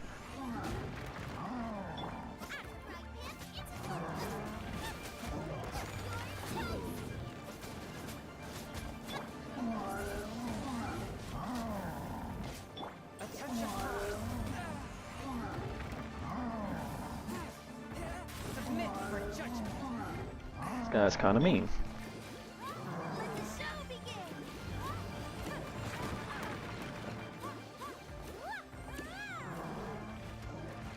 Also, like, there's always like at least two of like the big popular anime from any given year that I don't end up enjoying. And it's usually like the super like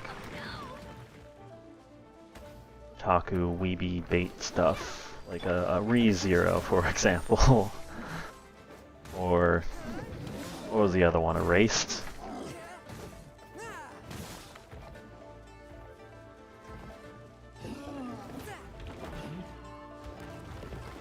Those are two things that I remember when I was watching things seasonally that like came out and people adored. I just could not get into either one of them. I know I finished both, but mostly just because I felt obligated to. Yeah, I much prefer a silent voice. In general, I think, if I'm being honest, Makoto Shinkai films visually, like I think the background work in his films, those people are killing it. Like the genuinely gorgeous, really well detailed stuff. I think it so often doesn't really meld well with like the character designs and like a lot of the stuff that's in movement in his movies. This guy is really giving me trouble as I stop paying attention to.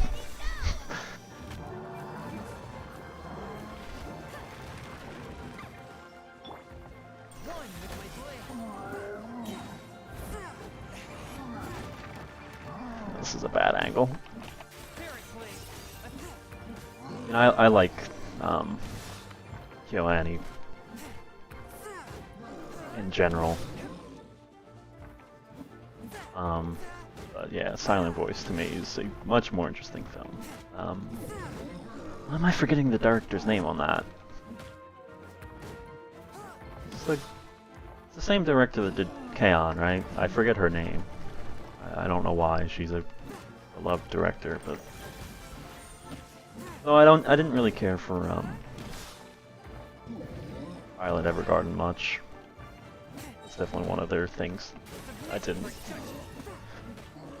particularly find all that interesting. It was fine. It was also maybe like I think maybe a little too heavy on like the post effects, whatever the terminology I'm forgetting is.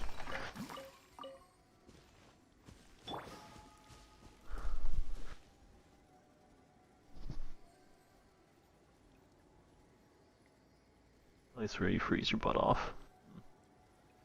If that's the only new area, I mean that's fine. I wasn't expecting a huge amount. This game probably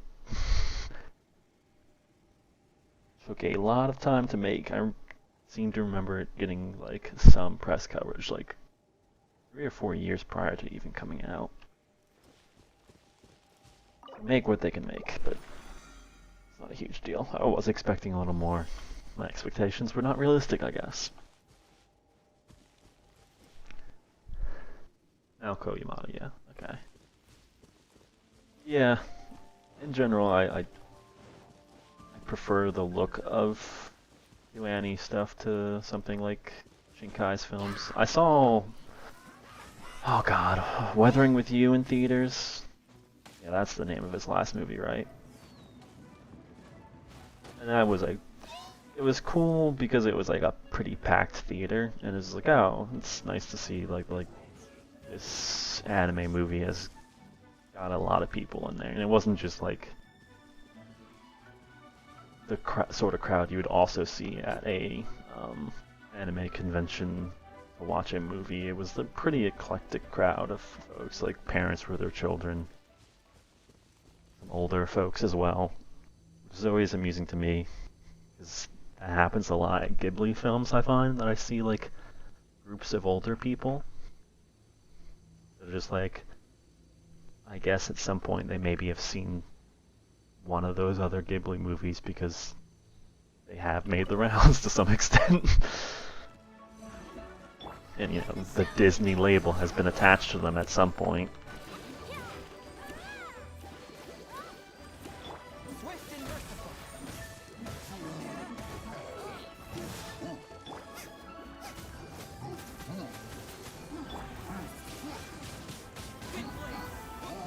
Disappear. A touch of frost from whence you came.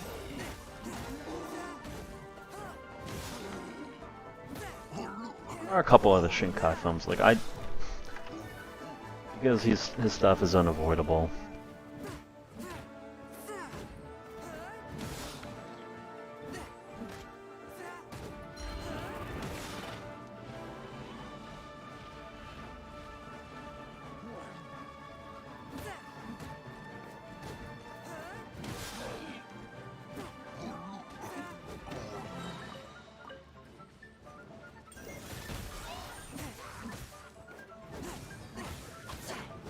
Spirit blade. Let the show begin! La, la, la. Ha, ha, ha.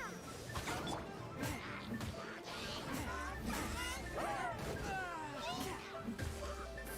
my blade.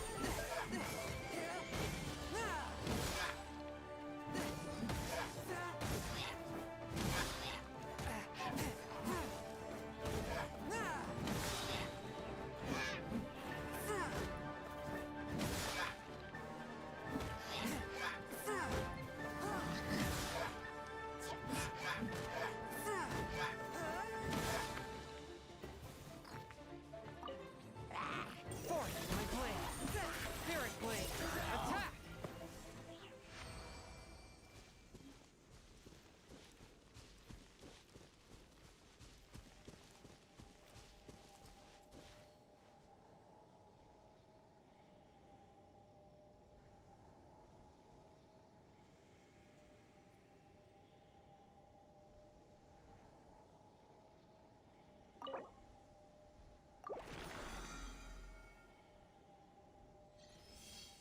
Heart be pure, evil be erased, mind be purged, world be...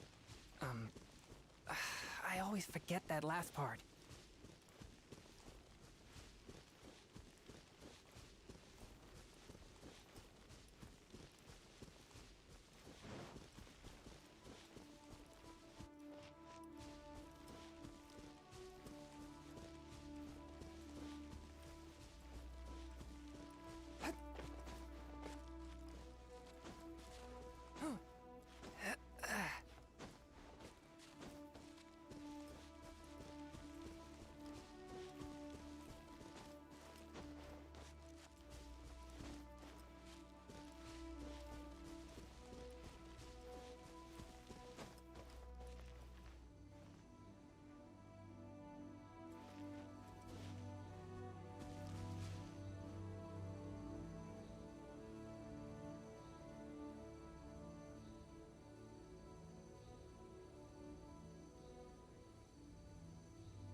my headset has done that like the last week. It'll just mute my mic randomly for whatever reason. Exorcism uses thaumaturgy and martial arts to conquer evil. There are other means to the same end, but they are not the true way. But anyway, I was just saying that I do miss going to the movies. I forget what the last time. Why is the game so much louder now? Yeah, mic is annoying sometimes. Why is the game audio so loud?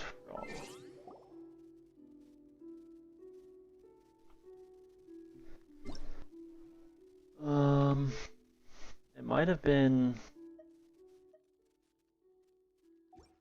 Underwater. Maybe is the last thing I saw in theaters.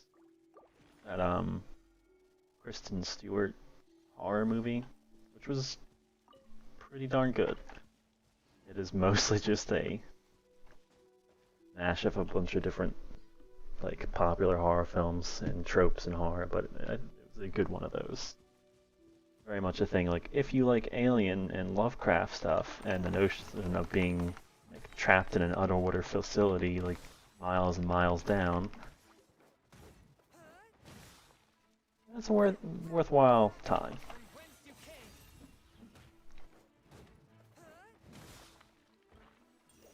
I know last year for my birthday,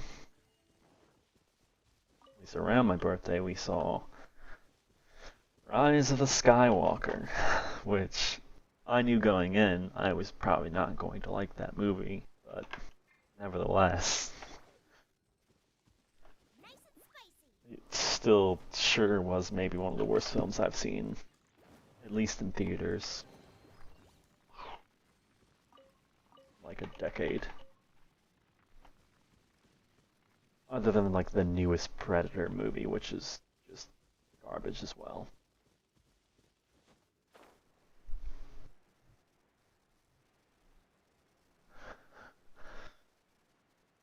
Frozen. I've been meaning to watch. Like I just fell out of like watching new Disney movies and Pixar stuff for a long time. I think like the newest Pixar thing / Disney thing I've seen is Toy Story 3. So it's been a while. Like I missed out on a lot of the big things. I have access to Disney Plus, so I've been trying to like just watch some of that stuff that I missed out on.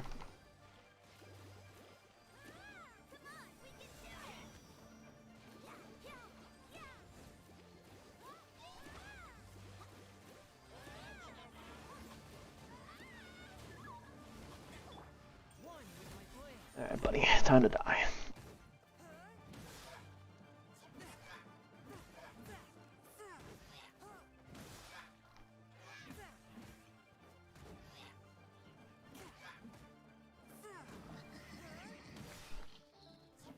I feel like I didn't hear great things about Frozen 2. At least from like people that I tend to find the opinions of interesting.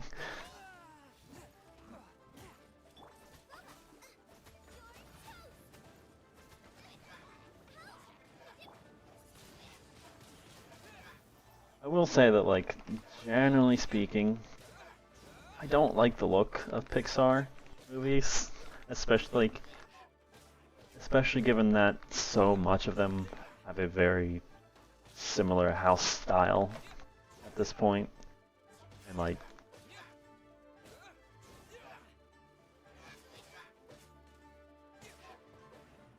a lot of stuff tries to emulate their animation style, like that Clone Wars TV show. Not that it's anywhere near the level of like the quality of Pixar or anything, but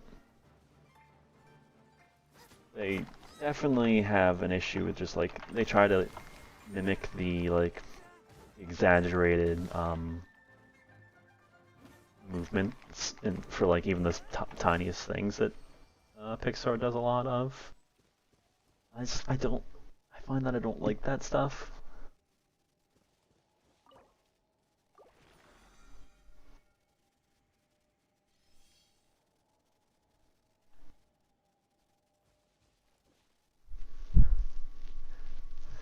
Yeah, I feel like I will watch the Disney stuff just because I'm curious. And, I like animation in general as a medium, so I will watch the things that are most popular because people talk about them, and there's undoubtedly a lot of incredibly skilled people working on those movies. Oh, I didn't want to fight you, but okay.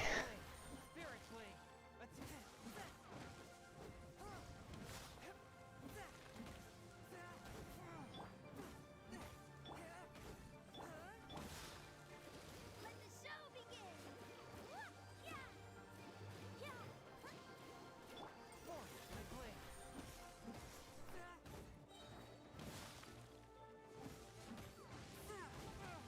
Yeah!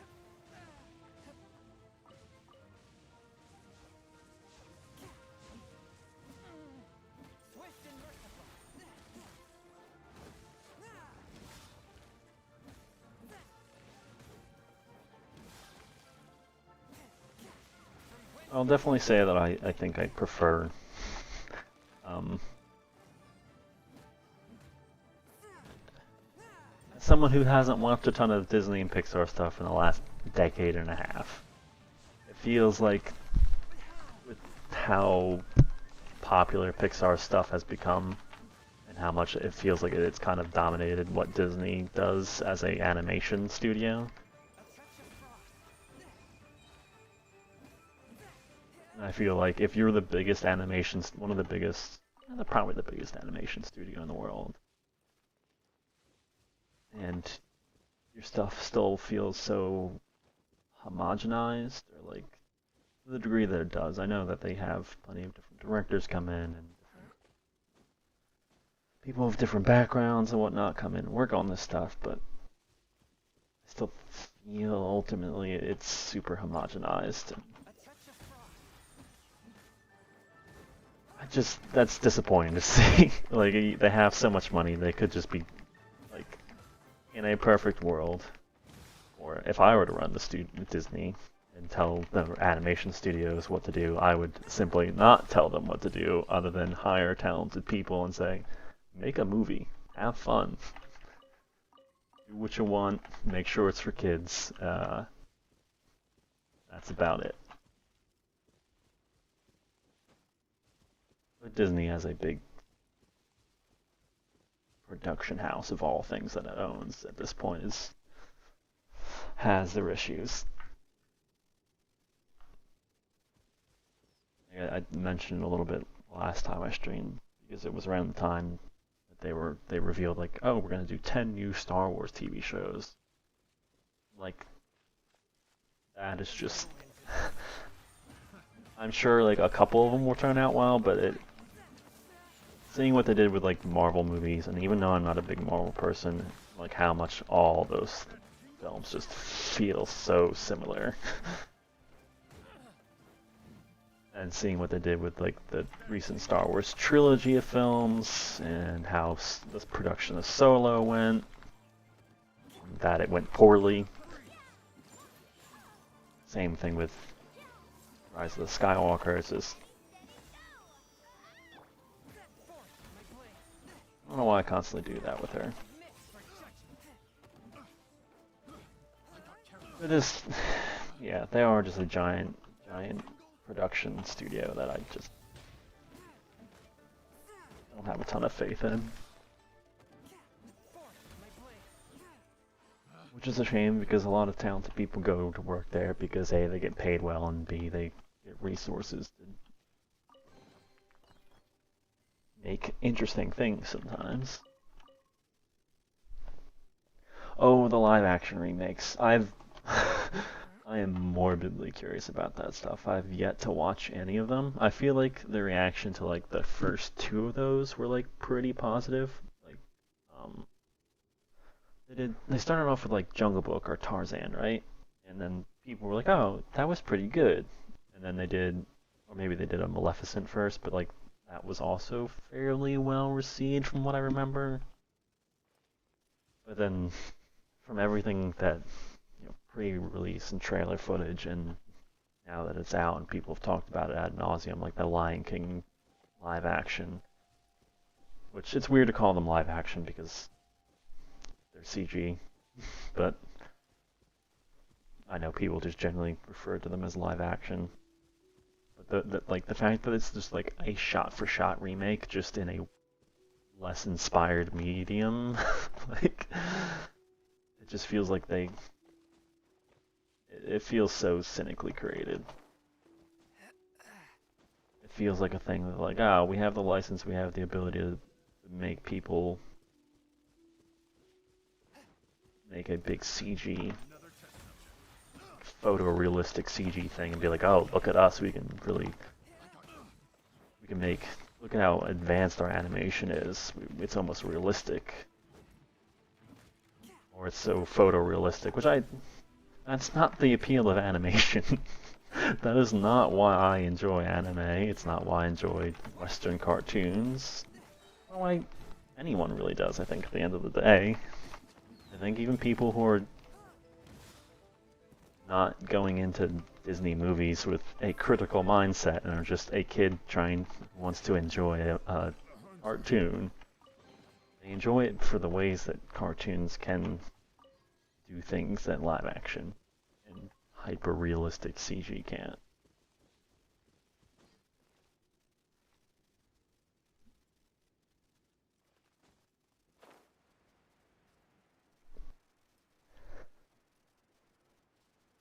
Yeah, like Maleficent wasn't. Yeah, it's a fair point. Maleficent wasn't a remake.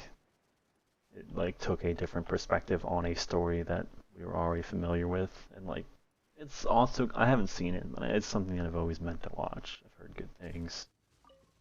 But it is like supposed to be a sort of prequel in some ways, right?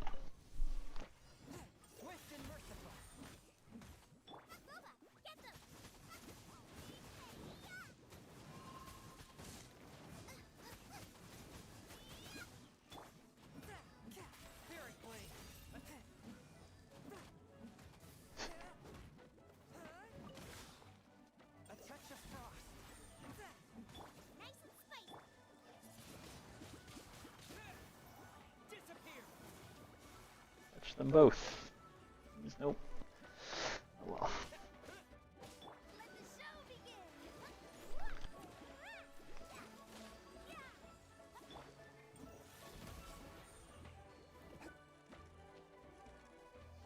Bad spot to be.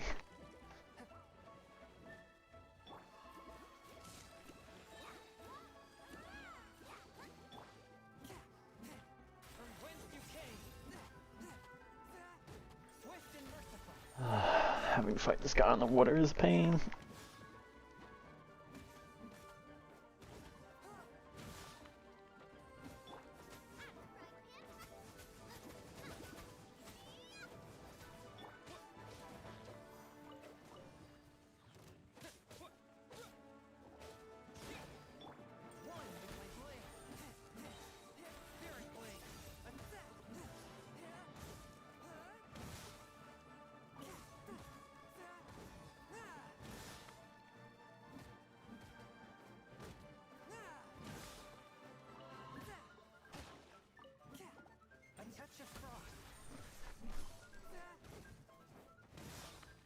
Yeah, there's definitely that problem here, and certainly in the West. Like,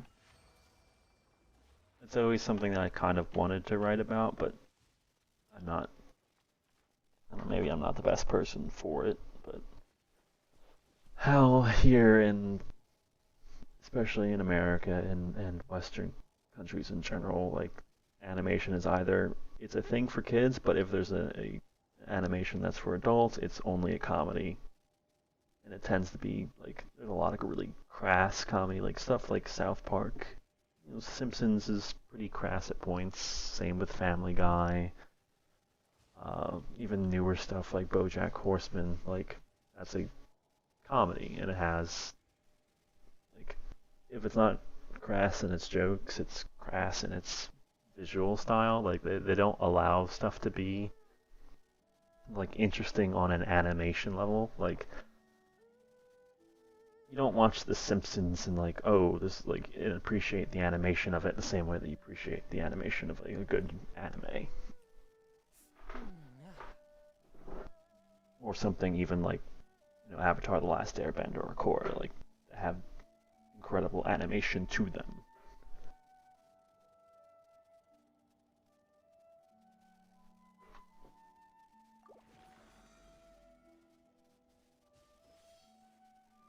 Like Bob's Burgers is another thing. Like that, like they have these very like when animation in the West is targeted at adults, it has to look ugly. Like it's not allowed to look pretty, and not just in like a pretty way that Disney and Pixar can make movies look pretty, but like they can do like realistic looking animation, not like photorealistic, but like something that has a style. Like not that Monster the anime is like a terrific looking anime, but like the notion of ever doing anything that's like a like not jokey looking show with simplistic designs is just not something that seems to be popular here. It's rare, at least. Yeah, like I brought, like, it's usually was a tradition for me and my friends to go for my birthday every year. We go to movies and then go out to eat. And Spider-Verse is what I wanted to go see the one year, and they were not like, they either didn't know it was going to be animation or like they had heard it was good and like, oh, it's a cartoon still. What is there to expect about it? And it is genuinely like a very good film.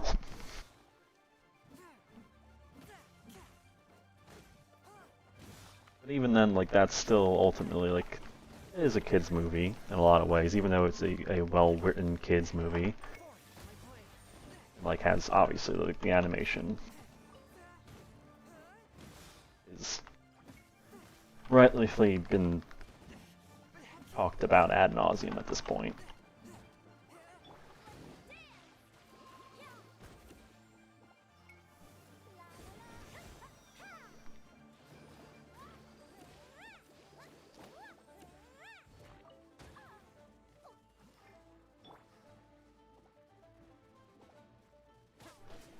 But yeah, you just like the same way that something like even a Psycho-Pass like equivalent doesn't really exist, or like a Ghost in the Shell equivalent here doesn't exist.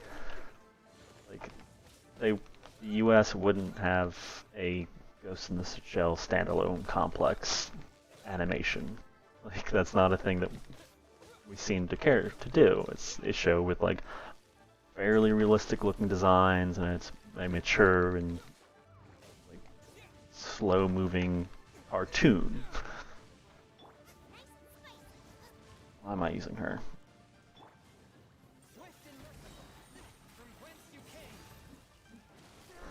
Those are just not things that really exist here, or they're so rare they have to be like special events.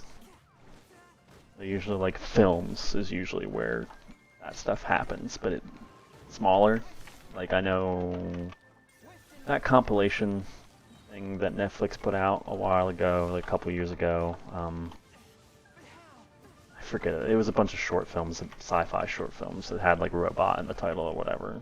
Jesus, these guys are slaughtering me.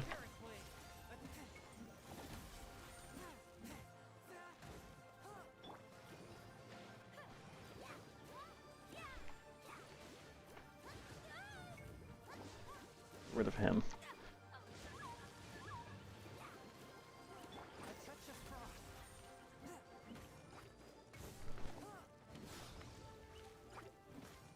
Or there's stuff like I don't remember the name of it, but it got made fun of, and rightfully so, I think.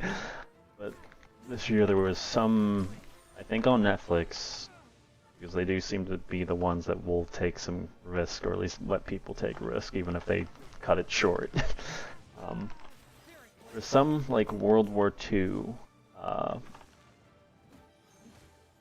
TV show that it was animated, but it was also like rotoscoped. but it was rotoscoped to a degree that it almost felt like, why even bother? Because it was so, like, it captured so much of the realistic detail that it felt like it was no longer an interesting take on that. Like, it didn't feel like it was actually bringing it to the world of animation as much as it was just tracing, you know, the live action footage, which is what rotoscoping is at a really reductionist view of it, is that it is just tracing real life images. But within any rotoscope project, any good one, they bring in their own style to stuff. They bring in, they touch up stuff in their own way. Will be erased. Mind be purged. World be I always forget that last part. Maybe I'll do that video eventually, or at least write about it and put it somewhere. Because even like with Ghost in the Shell, like they could, like you think, okay, we're getting an American production of Ghost in the Shell, or at least a Western production of Ghost in the Shell. We got one rather. We're getting one of Cowboy Bebop. Two animations, two cartoons that are very much targeted at adults, have mature looking art style to them, we'll say. And they're both live action. And now, I think you can do Ghost in the Shell and Cowboy Bebop in live action. It's not impossible. Like, I think you can do almost anything in live action. It just takes a certain skill set and a certain direction. But that stuff is rare to really be able to capture that. Like the Dragon Ball movies, or that Dragon Ball live action Dragon Ball movie that got made in America. That had no business being live action. Why are we getting a live action Avatar series, or maybe getting it at this point? Who knows? And like those feel like I know the original creators are on it, but like, those feel like the people that would maybe be like, no, this doesn't really lend itself to live action. A live action actual movie of Avatar that looks awful, and the bending and everything looks so stiff and slow and unimpressive because of how like just live action and the CG around it can't really capture that stuff, or at least can't do so easily. You need people who are tremendously talented at that. Watching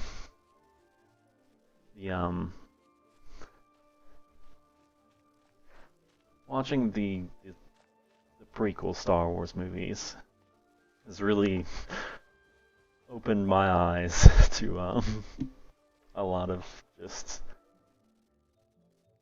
like those movies are, in a way, George Lucas's way of selling his new technology that he was making around like CG filmmaking and everything. And those films are like largely shot on a green screen set, and you can tell because most of the actors there feel like they're not interacting with the world that they're in. When they're talking to Jar Jar or whatever CG character they're talking to, they're like not looking at their eye line. It's bad. And doing CG that way, like mixing CG and live action, is just, it's a lot harder than the industry would make you think, given how often they do that stuff. But I guess it's probably just something that they know can appeal to a broader audience, I guess. Because if you just do animation here in the West, then you risk running into the fact that, oh, you're not going to pull in the adult audience. I think has increasingly become not the case. I think something like even Into the Spider-Verse kind of proved that there can be exceptions to that rule.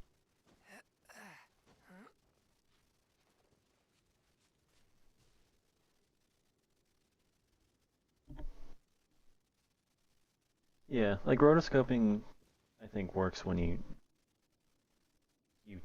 take the live action and you give it that exaggeration.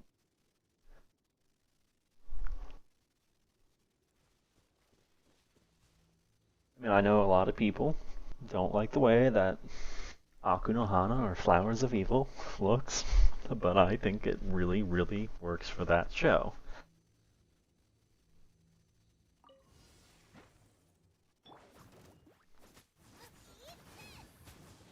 Largely because it is a show filled with just awful people and about how ugly people can be. I think the ways that the live action actors in it capture that stuff, and I'm gonna get fucking killed here. Live action actors capture that, and how their performances are just genuinely really good on their own, and then the animation elevates it.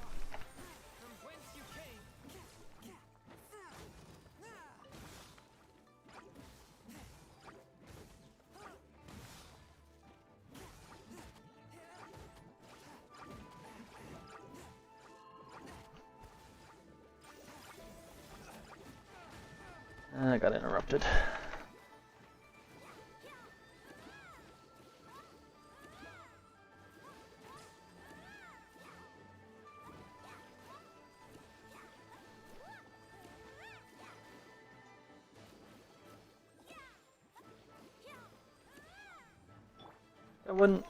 I wouldn't be surprised if they were able to pull off like the Avatar TV show that's doing live action.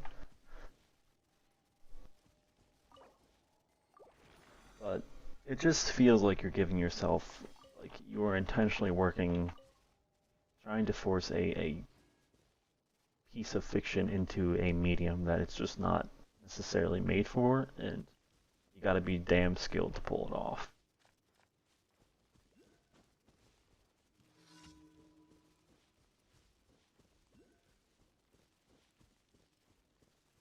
I feel like defeating those Tui agents.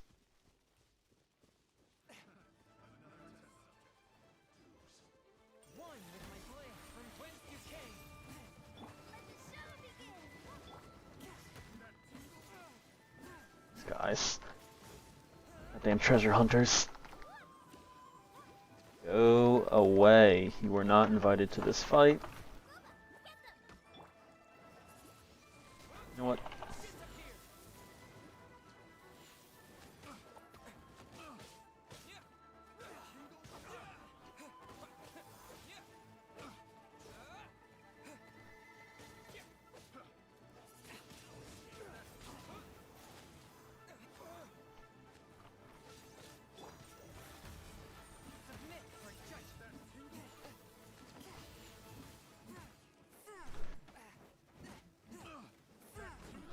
Yeah, I'm not hopeful about it either, just because it seems like the production, I mean, the fact that um, the creators like left and specifically cited, you know, hey, we were told we were going to be allowed to do one thing when we signed on for this, and Netflix is pretty much saying, actually, no.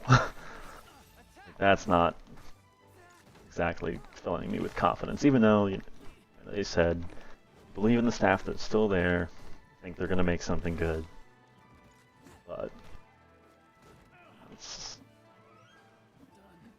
I have my doubts.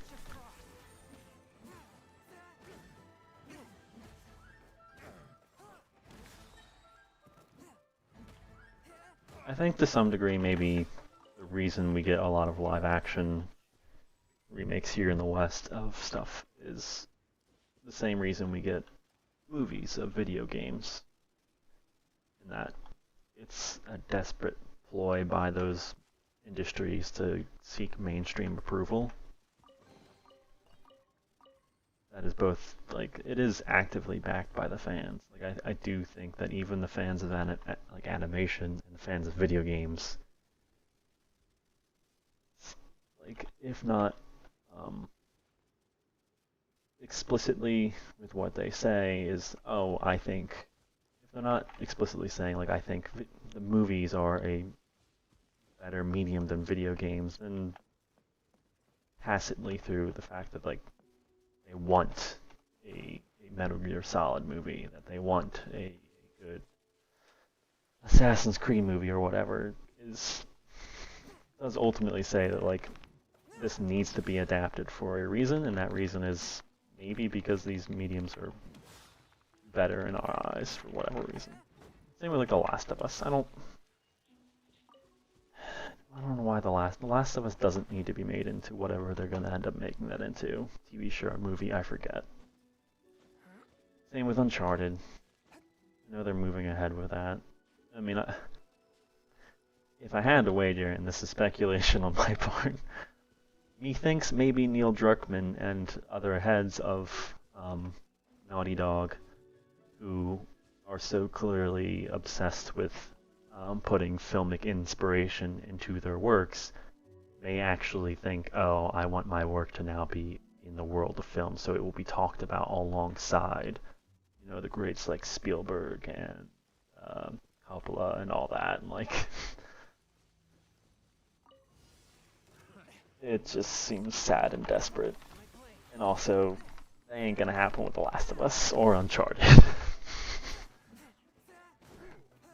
I like Tom Holland. He seems like a nice person.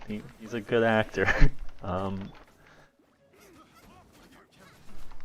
don't need an Uncharted movie. We have those. They're called Indiana Jones. And we also already have a series of adventure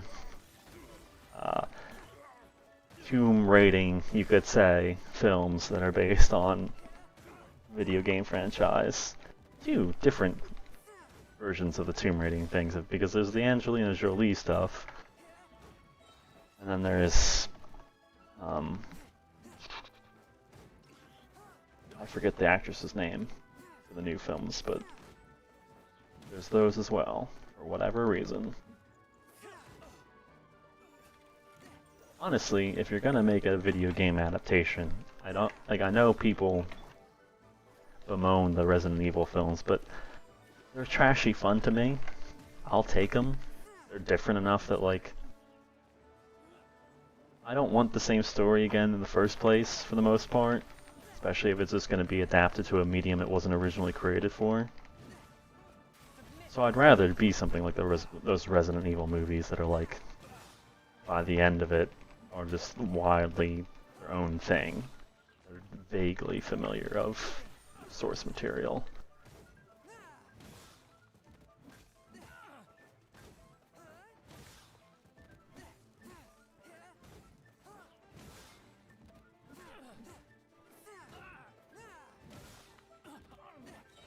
Yeah, anime at least like there are generally good anime adaptations of video games, but I don't like the Persona ones. I haven't seen the Persona 3 movies, but I imagine they're probably pretty similar to the Persona 4 show and that Persona 5 show, in that they're kind of just not like, they don't need to exist, because they literally already have anime in those games. They're the cutscenes. I take my meals cold to quiet the spirit and calm my vital energies. Genshin infused water with ice is the most... I do like, I mean, from what I remember, Persona 3 Trinity Soul, which is like purely an original story that is like very, very loosely tied to Persona 3. I haven't seen that in probably close to a decade, but I remember liking it because it was its own thing.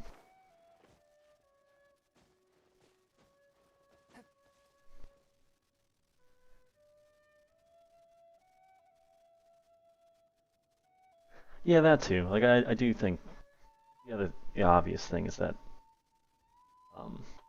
especially with video games, you're taking an interactive medium. And like, yeah, I don't think The Last of Us necessarily needs its interactivity to be what it is, to be The Last of Us, to be that story. But to some degree, the reason why people were willing to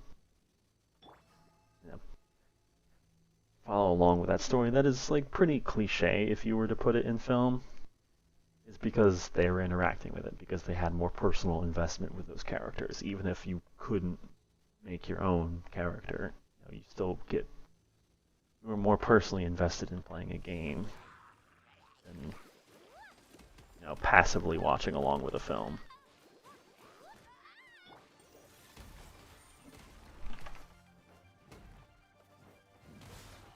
I would think, like I said, haven't seen Trinity Soul in like close to a decade, but I think it's probably worth checking out.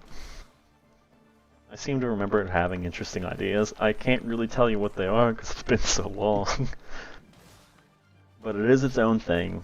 I don't think it was terrible. I think the animation on it was fine.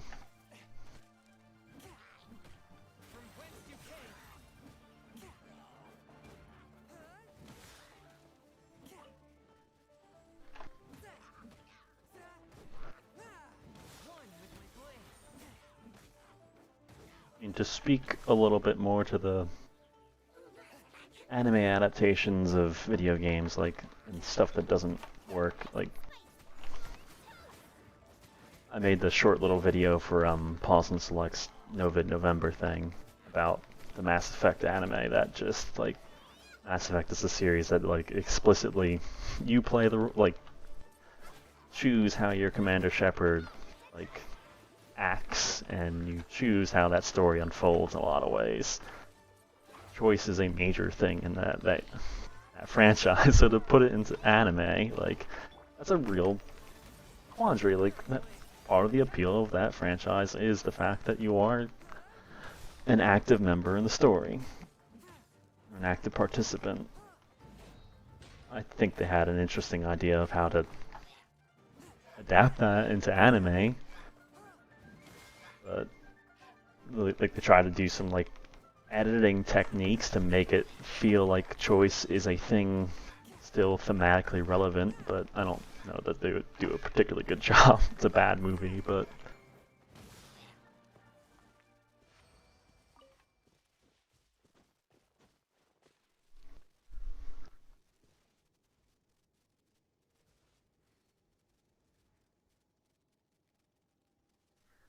agreed, Samantha. I generally would just prefer that they do their own thing, and even if they have to still kind of be tied in to like the course or like the source material, then don't just tell me the main story again. Like at least with that Mass Effect anime, it's not just the Mass Effect trilogy story again. It is a side story in that universe that it takes one of the characters from the third game and shows you the background story that they only, talk about a little bit in that game.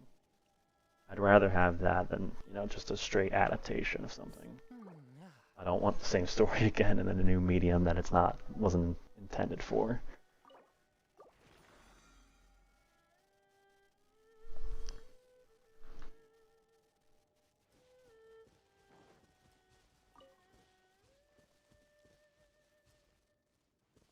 Like there are genuinely good like anime adaptations of video games. A lot of the times they happen to be visual novels. Like Steins Gate, I like that anime, but it comes from a visual novel, and it tends to be a little easier to adapt, I think, because it's even though it is a choice-based narrative, they just focused on one of those major plot lines, and the time travel stuff helps with that.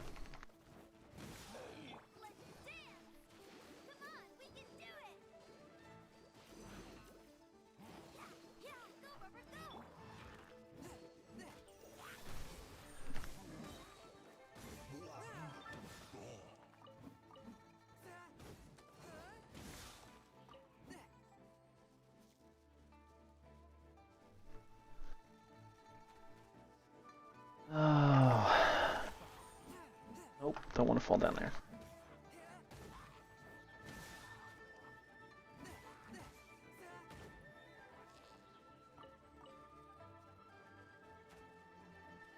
You're gonna make me, aren't you?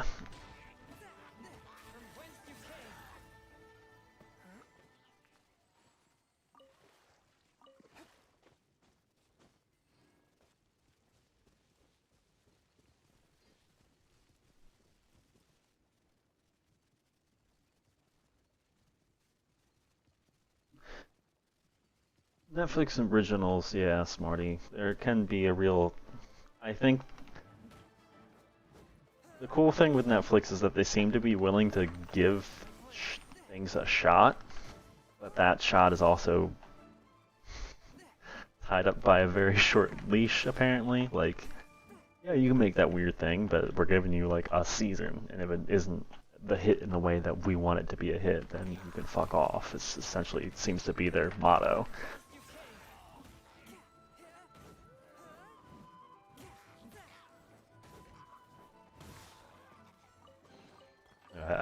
I remember, I think it was like a conversation that came out around the time of like that Tuca and Brody show that got canceled after like 2 seasons or whatever, like a season. People like seemed to like it, and it wasn't a hit right away. So like, nah, we don't want this. And it came out like some behind the scenes conversations that Netflix was like, yeah, if something isn't like, we'll let you have your crazy idea, but it better hit quick because we're not gonna be waiting around long. Which I suppose is like maybe better than most other places for studios of like both film and especially TV. But still not great.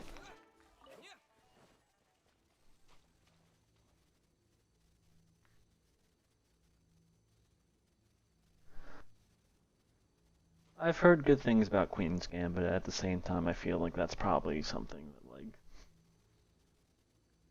I just get the feeling that I would bounce off of it for whatever reason. Oh, great. These guys. Come on, come on. No. No. Jesus.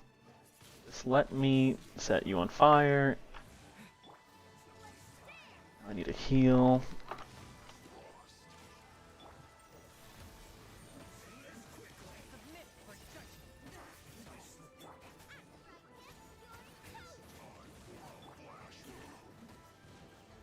This is going better than the last time I fought these jerks. Probably helped that I had a bunch of people's ults ready to go.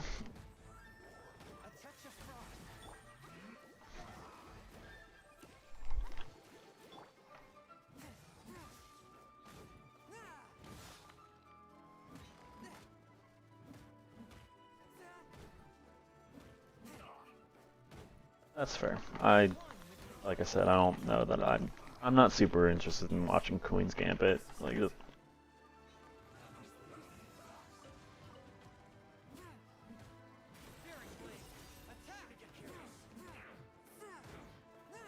I'm just like, other than I heard it's good in like, oh, it makes chess interesting.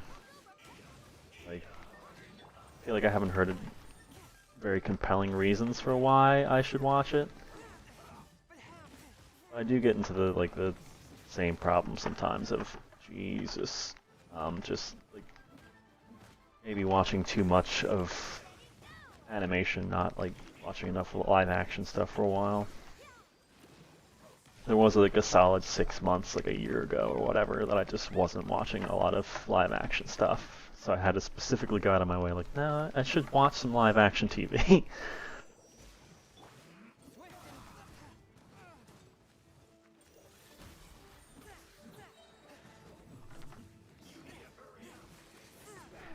Yeah, that seems to happen with some Netflix stuff because it is like it gets to be bingeable and everyone's watching it, and so like everyone has access to Netflix apparently, whether you know somebody. I don't pay for my Netflix account because I don't have one. I just use a friend's, and they seem cool with letting you use your friend's account, so Netflix just seems to be common enough that a lot of people have it. So moderately decent show. It's talked about like crazy if it just so happens to fall under the right perfect storm of sorts.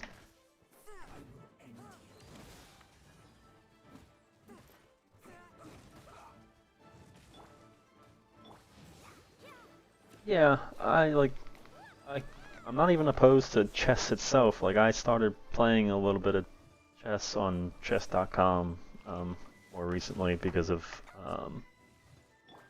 that like tournament that a bunch of anime YouTubers or like a half a dozen anime YouTubers did. I was like, oh yeah, I used to like playing chess a lot as like a kid and a teen. It just that show wasn't a lot that made me think, oh, this is something I need to watch. Is there one of those? No, it's just I thought there was a mage with her.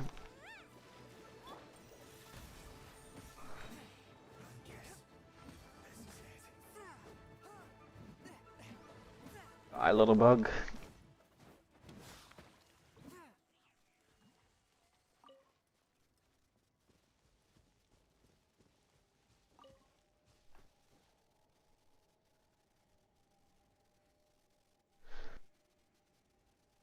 I do think something similar kind of happened with like The Mandalorian. It's not like it was cool that there was a streaming Star Wars TV show in the midst of like those latest movies being Heart be pure, disappointing. evil be erased, mind be purged. Like it is a good show. Like I think Be- if you like Star Wars, The Mandalorian is Forget worth that last watching. part.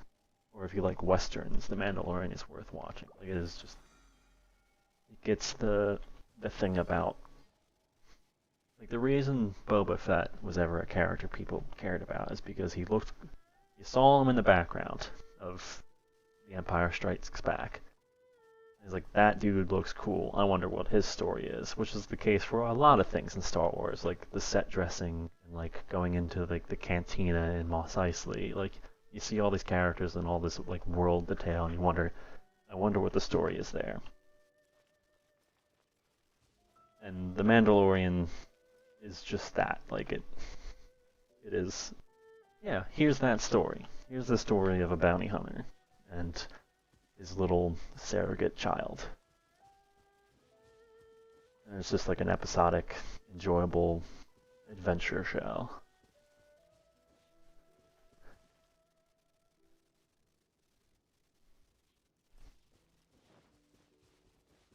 I do think it's important to something that I think the anime community sometimes makes the mistake of is not really getting into other mediums as much, like not watching live action as much because for whatever reason. And I think that ends up hurting your perspective on things.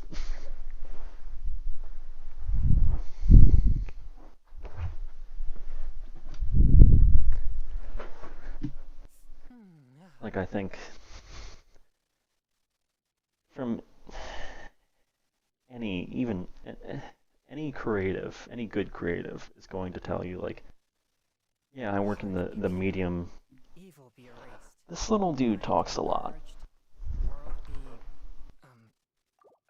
I always forget that last part. Anyway, a lot of directors and animators and manga artists, writers of any medium will say, yeah, I work in the TV medium, I work in animation or whatever, but like, you know, I read books, I watch movies. It's important to not just have only one source of like one source of a medium influencing your work.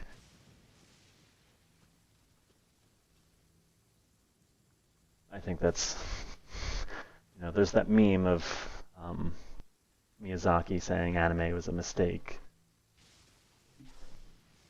But that meme comes from partly being him a grumpy old man, but partly him being pretty cynical about the self-referential nature of where anime has gotten, and that it is a lot of stuff that is specifically made for a certain audience that will continue to buy up merchandise.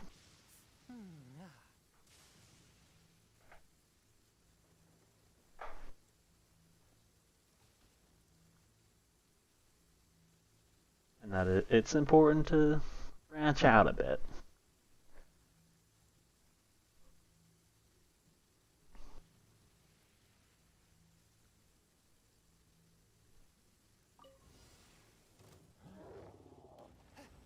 great. This guy. Oh, he's already wet. Not anymore, because it stopped raining.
Great.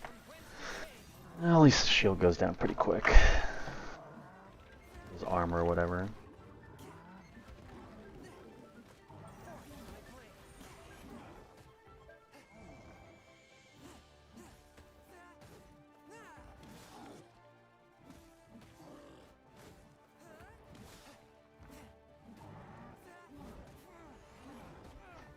Alright, buddy.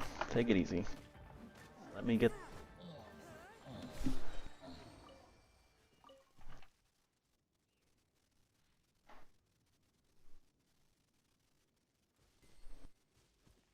Yeah, like I mentioned, there was like a 6-month period when I wasn't watching a lot of live action television. I just went out of my way to correct that. And so I went back and watched Hannibal, the TV show, the sort of semi-prequel to the movies that is a genuinely very good show. Love that show. Mads Mikkelsen is wonderful. Calm my vital energies. Genshin infused water with ice is the most effective.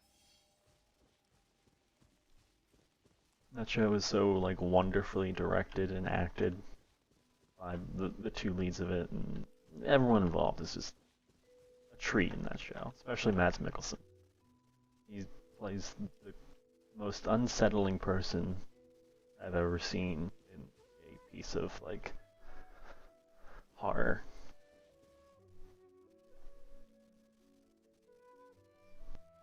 I also been slowly going through Mr. Robot, the Rami Malek TV show that has only increasingly become more relevant to real-world events, but the show's really good too. Like it seemed like at first, the first season of Mr. Robot like feels like it's setting itself up to be like an overly cynical sort of adaptation of sorts of like Fight Club. But then it takes those ideas a lot further in some interesting ways and ties it into stuff that's going on in the real world. And oh, you are just a regular farmer. My bad, sir.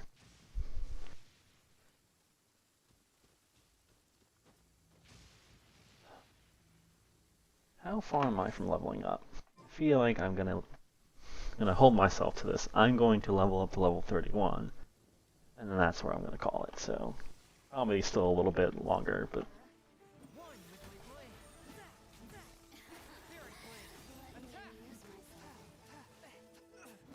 Oh, Jesus. All her little little bug things are a real pest.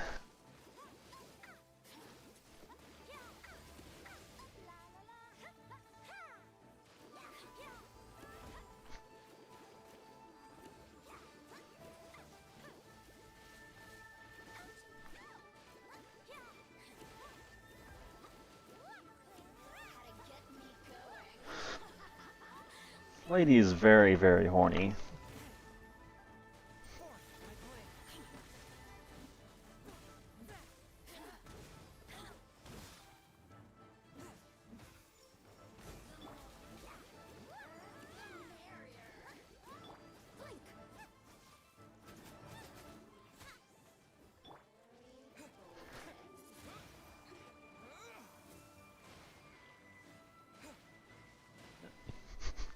Watching her flail about is amusing.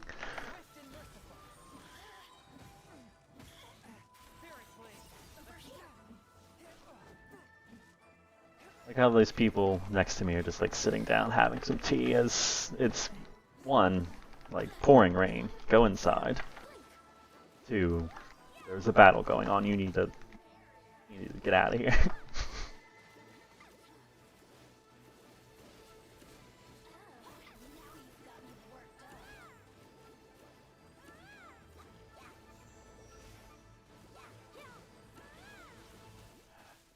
Right, lady?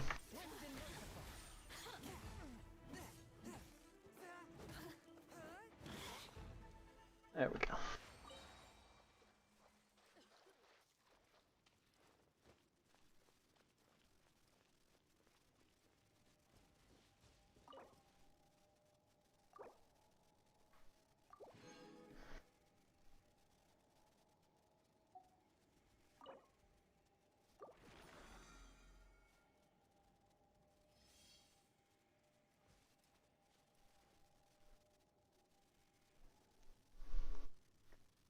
I do not mind this amount of grinding, to some degree. Like, if the grinding that was required for me to get to the next main quest I need to do was just the amount I've done tonight, that would be fine. But I gotta do what I did tonight, like 3 hours of grinding, 3 hours plus, over and over, which can be a bit much. I mean, I like doing these streams as an excuse to just grind for a bit and zone out and chat a little, but like, look at this. I started like maybe like a 15th of the way up the bar. I've been nothing but doing a lot of these missions over and over, which are fun. It is like the combat in this game is fun, but it is a lot.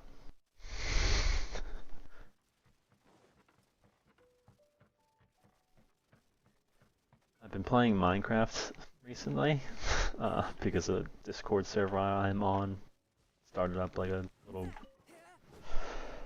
group server for Minecraft, and it's reminded me that like that game is one of the only podcast game I have. Like, I generally don't like to listen to podcasts or like just only half pay attention to a game while I'm playing it, but that game kind of like, it's perfect for that. And this is perfect for streaming. I've thought about like playing other games to stream with, but I do genuinely like just talking for the most part. And it would be difficult to do so if it was a more story-heavy game or something where I had to pay closer attention to. I could not, like... I thought about streaming Apex Legends a little while ago, like a couple months ago, because that is a game I'm pretty good at. But I don't think I could stream it because A, I wouldn't be able to pay attention. B, I think maybe my computer would have some issues. But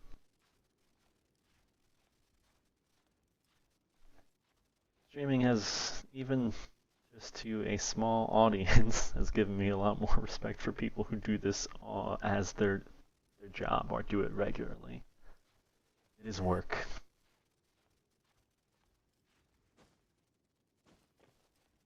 I'm not sitting at home chatting for 3 hours straight to myself most of the time. But on here, I want to be mildly entertaining with my dull voice. So I have to think of things to talk about. And I'm not going to make it up here. So let's just jump.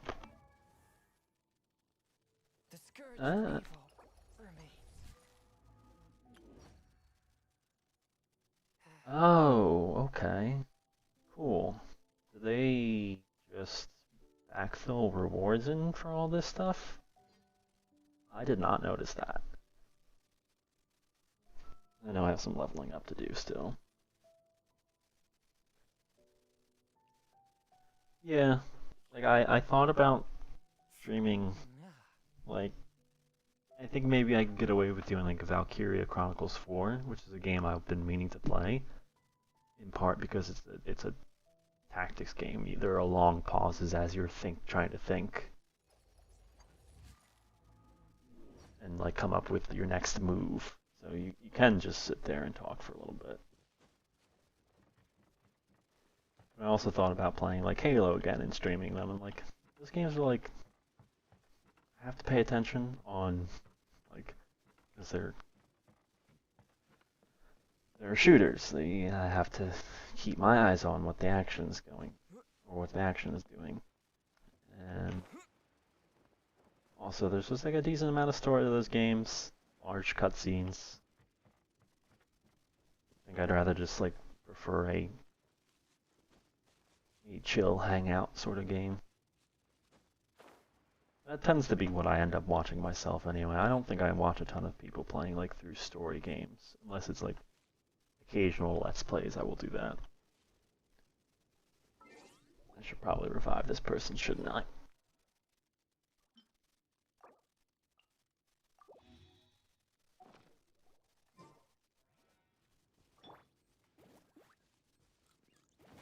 Like, there are rare Let's Plays that I'll watch, like the full thing of, like, the Let's Fight a Boss podcast. That is, again, mention them again, Super Eye Patch Wolf. He has a video game podcast he does with a couple friends. And they also have a YouTube channel that, like, last year they started playing the Shenmue series. And, like, I probably will never play through Shenmue myself. Especially after watching them and seeing how tedious those games are. But that's like one of the rare things that I've watched somebody play through.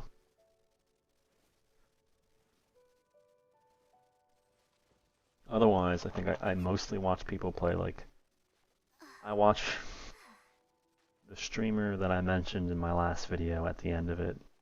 Not that Will Smith who plays a lot of PUBG. PUBG, it's a game where you can chat pretty often. I watch like a lot of people this past half a year. I've been watching a lot of HoloLive EN and other VTubers. like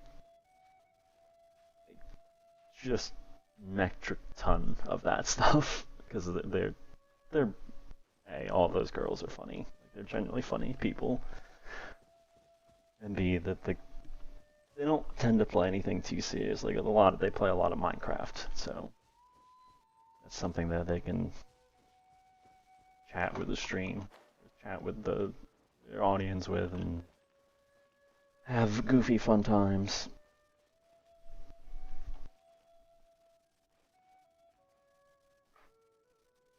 That's fair. I think I tend not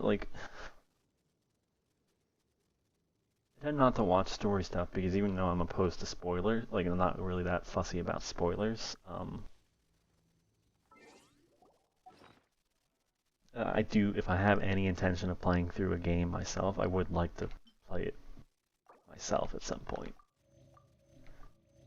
So if it's something I've already played, sure. Like, Justice Cassie on Twitch is someone that I watched play through most of Red Dead Redemption 2, but I had already played through Red Dead 2 myself, and it was interesting to see him play that and have very different experience than I did, but also similar in some interesting ways. Oh, another one of these. Want a taste of my hammer? No, I don't want to taste your hammer. Oh, thanks, I guess. Take out these smaller guys first, probably. Damn it.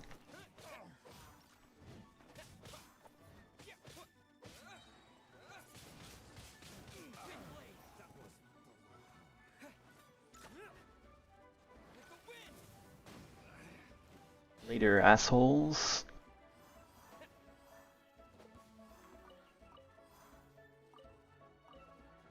Really? Survived that?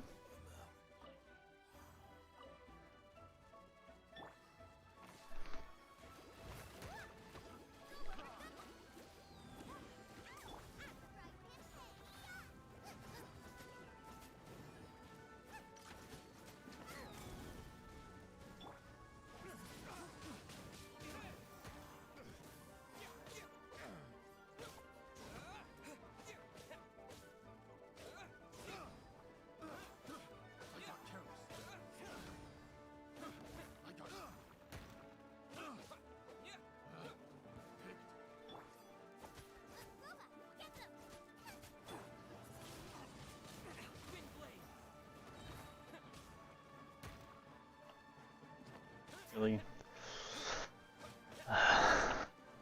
Later. Have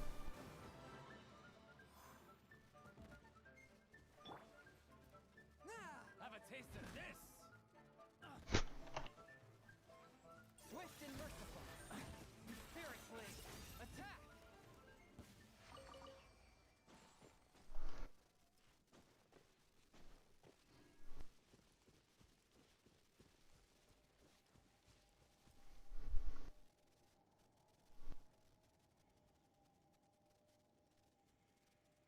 Yeah, I mean, Persona games are increasingly longer with each one, seemingly. It's still wild to me that Persona 5 took me like 110 hours. I like that game a lot, but it was also a year filled with long games. Breath of the Wild, Horizon Zero Dawn, Yakuza 0, Nier Automata. Just a lot of stuff that was like, hey, you're playing this for at least 30 to 40 hours. And have Persona going for 110. It's just like, god damn it.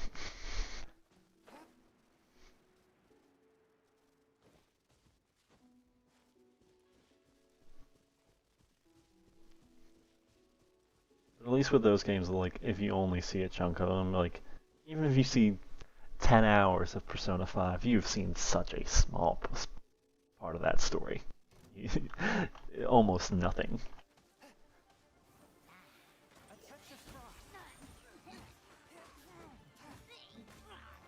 Though, ironically, that company, Sega, at least like the Japanese side of Sega and Atlas seems, especially Atlas seems to be bad with streaming. I know a lot of those mandates do come from the Japanese side of the business. It's not something that Atlas USA decides on when they said like, oh, you can't really stream Persona 5 like without adhering to these like obscene stipulations and restrictions. It's just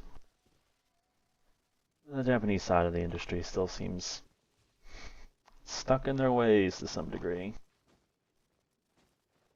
I mean, Nintendo being the way they are about YouTube at times, where like every like 2 or 3 years, it seems like Nintendo gets like a wild hair up their ass about like YouTubers and being like, actually, you know what? You really can't play our games.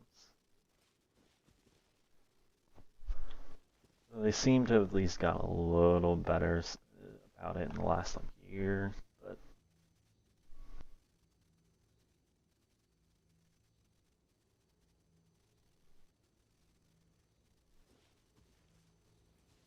Yeah, like I wouldn't say there's any. I don't remember there being parts of Persona 5 where I felt like this should have been cut. Because within a 110-hour game, that seems like a likely situation that there will be parts that were not necessary, but it's just a lot of Persona. Like that, and I'm fine with that. I like that formula well enough. My meal's cold to quiet the spirit and calm my vital. Submit for judgment. I don't see myself playing Royal anytime soon. That's for damn sure. And I would like to someday, but I would also like to replay Persona 3 and Persona 4. I've never touched Persona 3 Portable, the PSP one that came out. It was you played as a you had the option to play as a female protagonist rather than the male. That was standard to the console release. I've never played Golden of 4 on the Vita. I own Golden, but never got to it.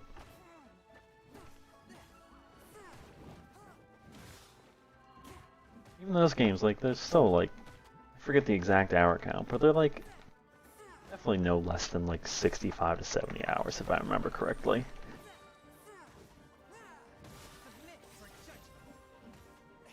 I don't like fighting these guys near the edge of the cliff. I feel like they're just gonna fall off and not count.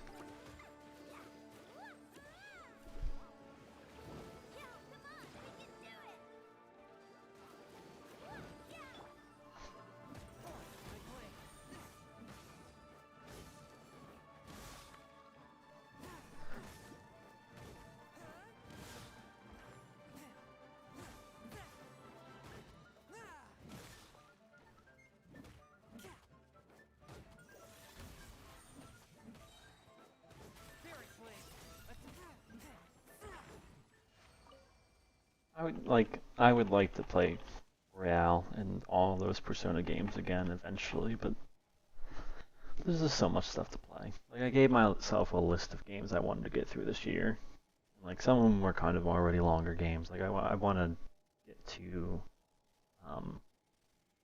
Final Fantasy 12 because that's something I got spoiled on to some degree,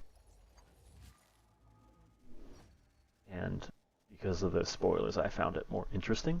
Like it's something I was like, oh, okay, that sounds really cool, actually.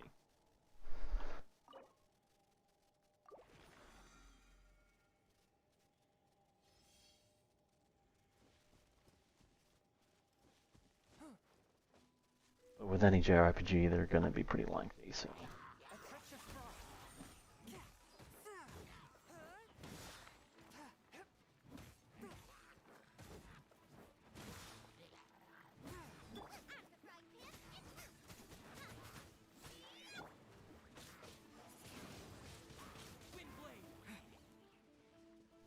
Alright, buddy, come here.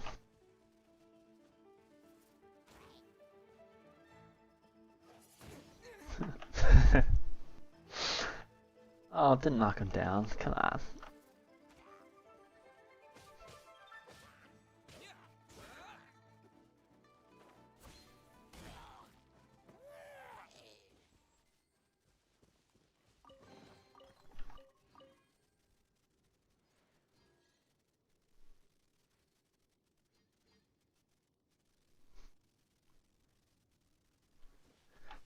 You know, maybe given the events of the last year or so, some escapism is some extra escapism is well in order.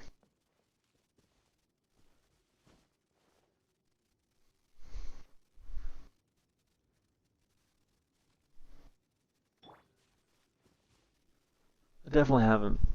I mean, I haven't played a lot of new games, but I've talked about that before. I don't intend on changing that anytime soon. Just because it's easy to just play old stuff that I haven't gotten to that's way cheaper and that I'm more confident about.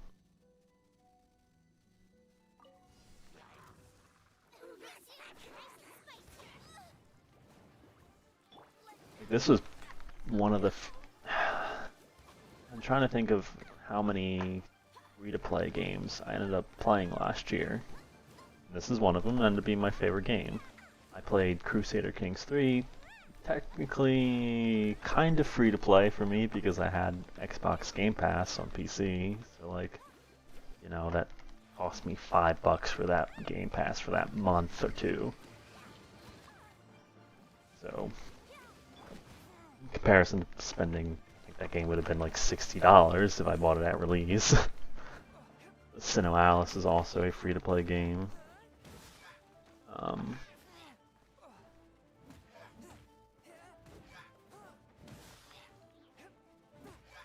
just generally played free-to-play stuff last year because it just, at least as far as new releases went, because I didn't want to spend a lot of money on games.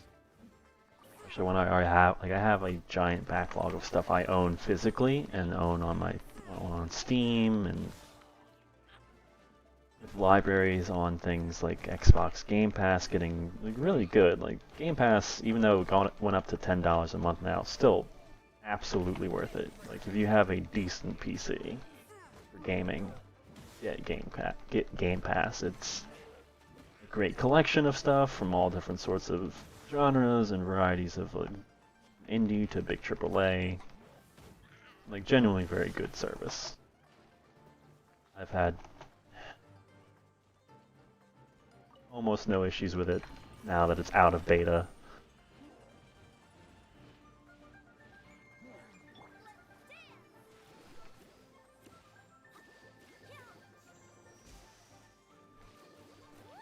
I wanted to get Animal Crossing, but I didn't end up doing it for whatever reason. I should have. I would like to get to Animal Crossing. I did play Fire Emblem last year, and yeah, that game's very good. It's another one like I would like to get back to because of all the different paths that you can go down. I went with the Golden Deer, my first playthrough, my only playthrough so far, but really liked it. Would like to see how the story plays out otherwise.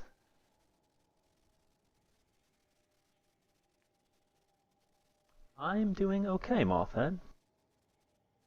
Thank you. Hope your 2021 is also Heart be pure. getting off to a decent start. Erased. Mine is... Mind be purged. World be... It could be worse. I always forget that last part. If I'm being perfectly honest right now, I can't leave the house because somebody in my household has lots of COVID symptoms, and they got a rapid test, and it came back negative. But symptoms got worse. Thankfully, nothing life-threatening or anything, but you know, bad enough to still be concerned. And so we're waiting on the test results for the non-rapid test. That will come tomorrow. So yeah, I haven't been able to leave the house, especially so the last like week and a half, 2 weeks. But yeah. Otherwise, 2021 is off to a good start.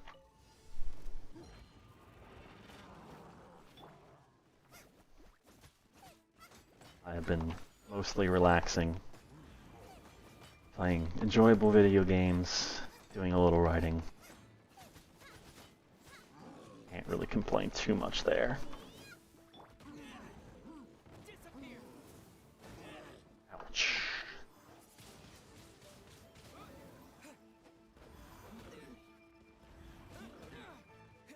Okay, guys.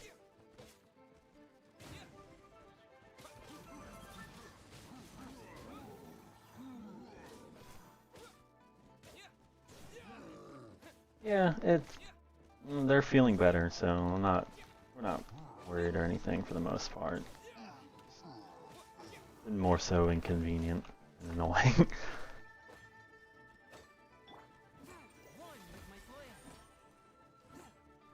It just, I hadn't really known a lot of people who had actually tested positive or had been exposed through the first like 6 or 7 months of it, and definitely have been more people that I know that have either been exposed or have tested positive in the last like 2 months. Thankfully, everyone that I know is doing okay or has recovered pretty much completely.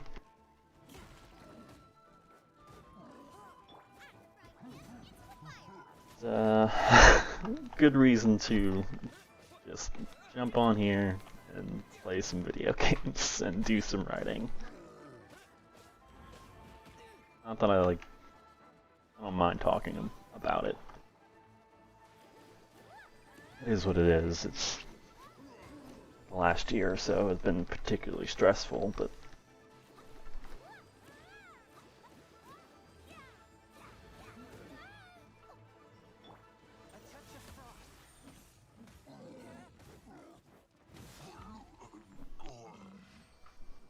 I haven't gotten the DLC for Fire Emblem. It looks cool. I would like to get to it, but I know it's just more of a long game I need to get to.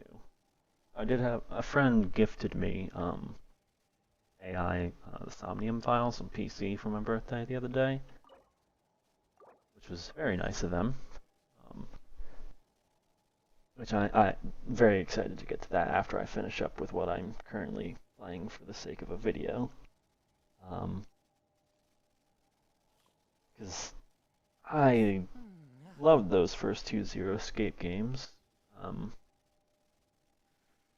Horikoshi, that's that dude's last name, right? I'm forgetting, but that's that studio, him as a director. Very interested. I've heard great things about Somnium Files, so excited to get to that. Take my meals cold to quiet the spirit and calm my vital energies. I also need to get to Omori. That finally came out after. I backed Omori, let's see, 6 years ago is when Omori popped up on Kickstarter. And if you're not familiar, it's a like Earthbound inspired JRPG, which I know sounds pretty cliche, especially at this point, but maybe the more interesting catch is it's directed and the art is done by Omocat, who is a really, really great artist. And it just looks really trippy and awesome. Like visually, it's a really interesting looking game. But that's also something I need to get to that came out on Christmas. This is too much to play. There's too much to play. I will never get to it all.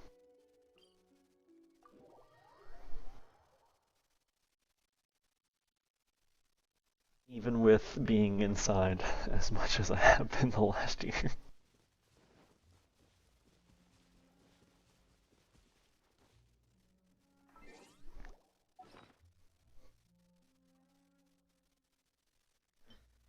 Let's eat some apples. They probably don't do much, do they? It's fine. I'll get you as far as I need it to. Exorcism uses thaumaturgy and martial arts to conquer evil. There are other means to the same end, but they are not the true way.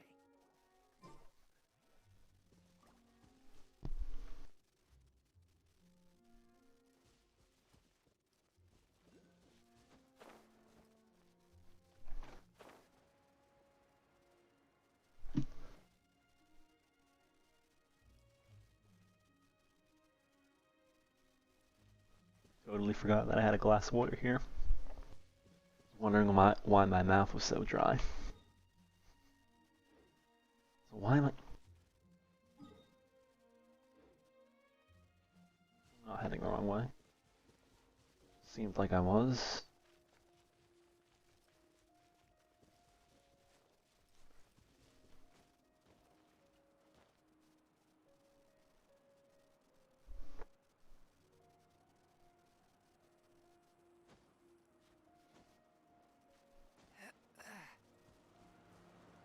You also want to spend some time, like more time this year, revisiting stuff.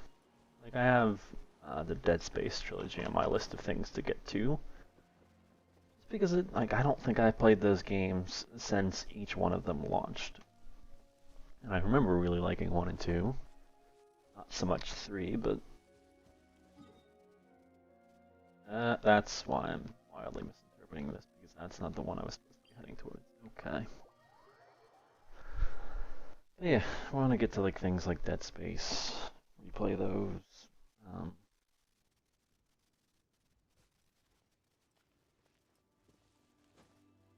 I would like to replay Mirror's Edge, the first one. I really liked Mirror's Edge uh, years ago.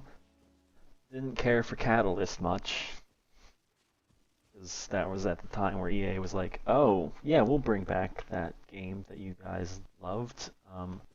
But it's got to fit into a very specific definition of what we want our video games to be, and so Mirror's Edge Catalyst is an open world game, I guess, even though that makes no goddamn sense.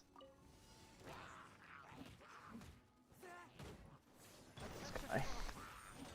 Ah, you jerk.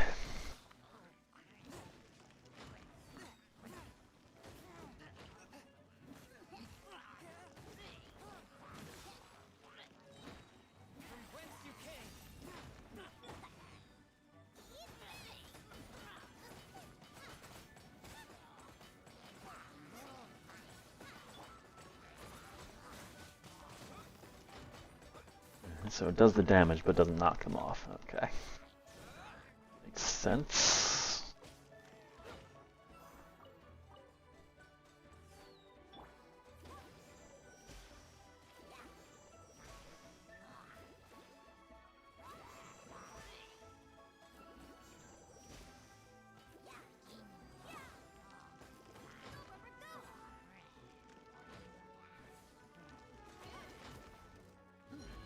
Oh.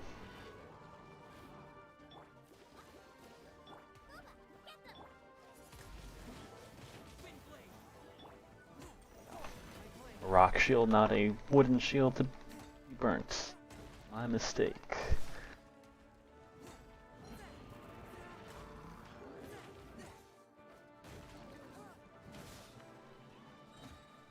Why don't you like also maybe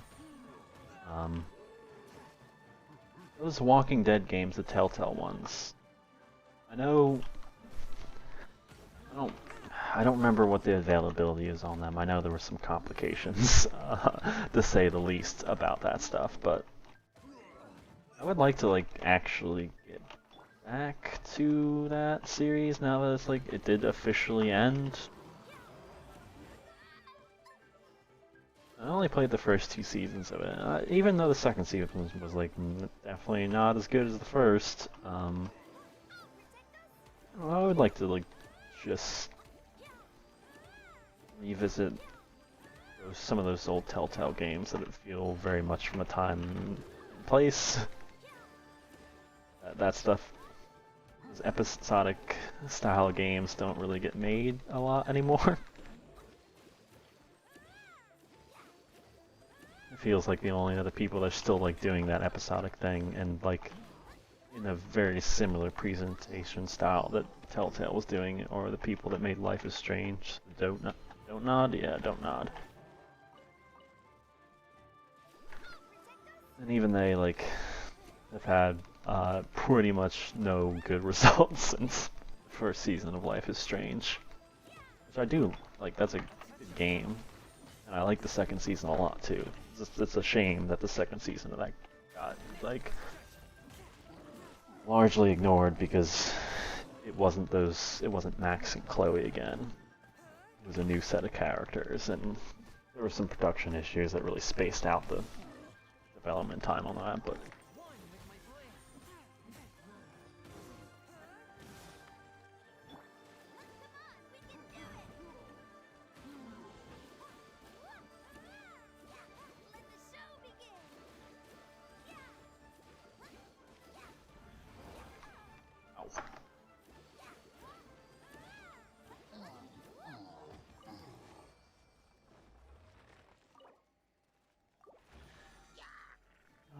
go get. Oh. No. That's not what I wanted.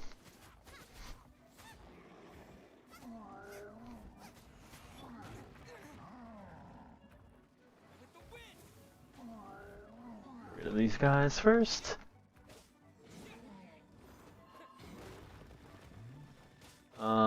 non-2020 manga or anime that I really love that I did watch or read in that year. Huh. That's tough. I had like a list of things that I've like. I'm a list-oriented person. I keep track of that sort of stuff. Off the top of my head,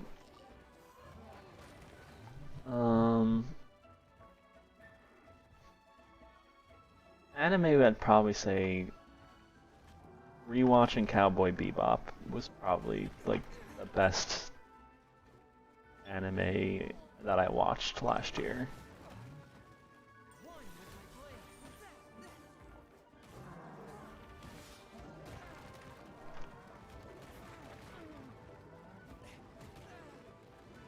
That show is really worth revisiting if you've not seen it since you were younger. Like the first time I saw it, I was like 18 or 19 when I first like watched it all the way through. Very different perspective now that I'm in my late 20s. That show really hits differently. 'Cause I liked it back then, but now it's just like genuinely one of my favorite anime. Nope. Manga, that's tough because I feel like a lot of the manga that I did read last year was actually new stuff. I didn't read a ton of older things. Or like I read. Oh, I know what my favorite thing that I read last year. Tepu, right? That's the name of it. The mixed martial arts manga about the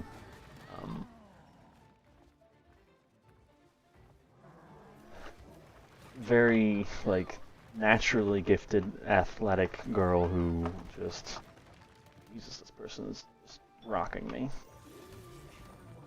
Mess that up.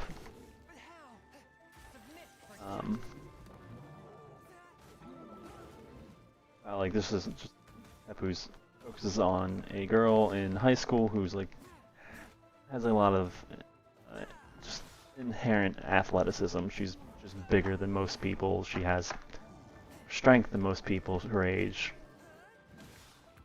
But yet she's become very bored with playing volleyball, which is her sport of choice.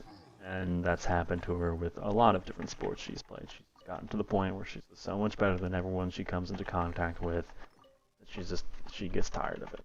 And then she comes across mixed martial arts and like proceeds to get her ass handed to her by somebody smaller, by somebody who, if you don't know how mixed martial arts work, you would presume, oh, the bigger person's going to win this fight. But like the beauty about MMA is smaller people, if they have a technical prowess, they can really just kick the shit out of much larger, much stronger opponents in a fight.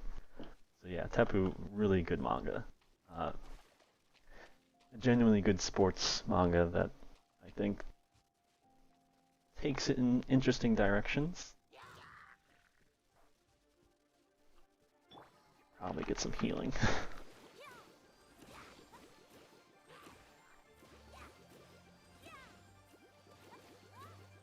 I did start reading Slam Dunk too, which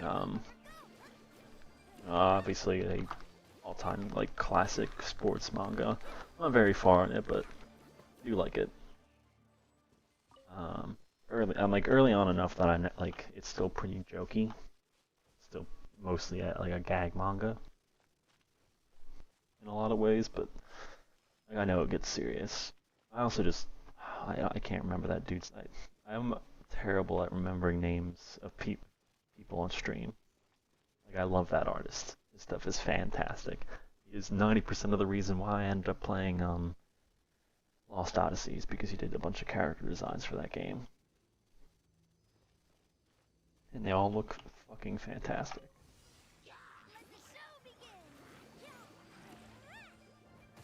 Alright, let's get rid of this page.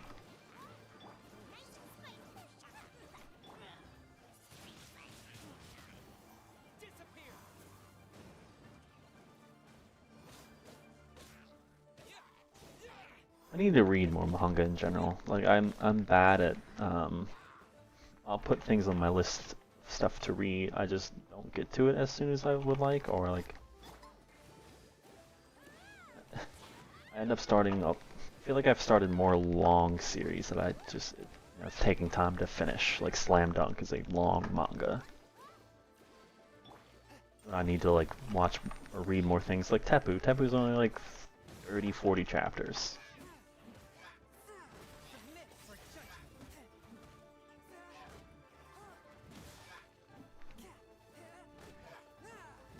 I have been reading Blood on the Tracks. I think I mentioned this in another stream, but that is an ongoing manga that's genuinely very good. Shuzo Oshimi, right? Yeah, that's the author of it. It's a real good manga about what happens when you know, parents aren't actually a good parent. That what is the outcome of someone in that position being manipulative and sadistic? And it is a terrific horror manga.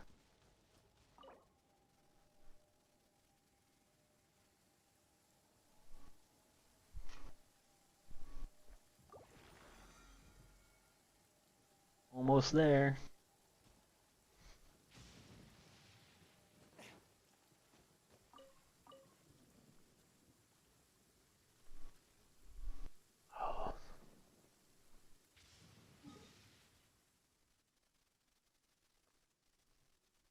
Oh no. I'm gonna be out of resin. Right? I'm not gonna have enough resin to do one more of those if I'm reading that correctly. I can probably just bash my head against something else.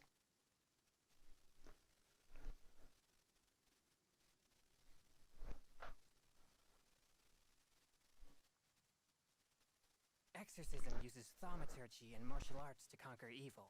Let's see. Means to the same end, but they are not the true way. Let's just go fight an easy boss.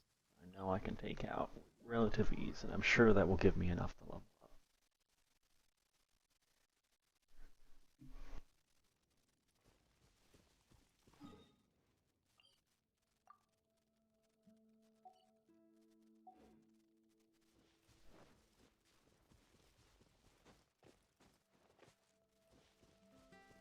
That should be. I don't generally do resolutions, not because I think they're silly or anything, but I try not to limit myself, motivating myself to the start of the year. I try to motivate myself all year long.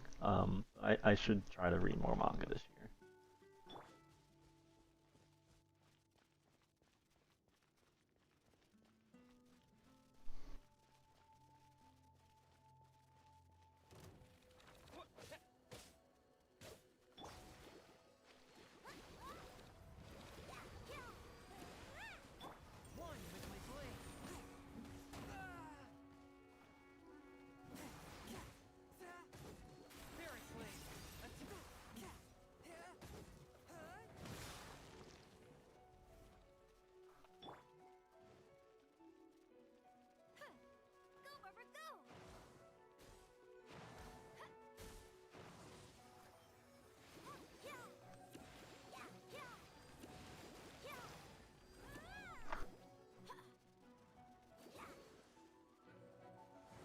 You usually do some sort of like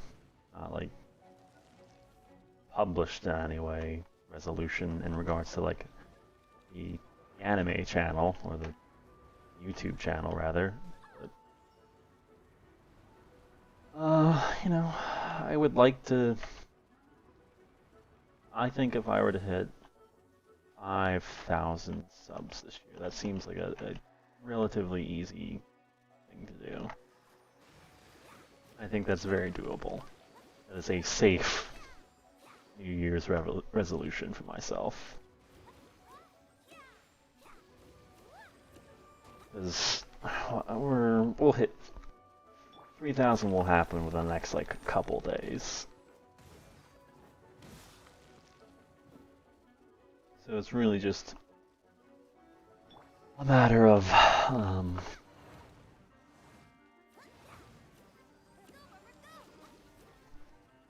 just continuing to plug away. I'm confident about the amount of things I have planned this year as far as videos go. I should pay more attention to timing that, right? Oh well. Or we could just kill this guy.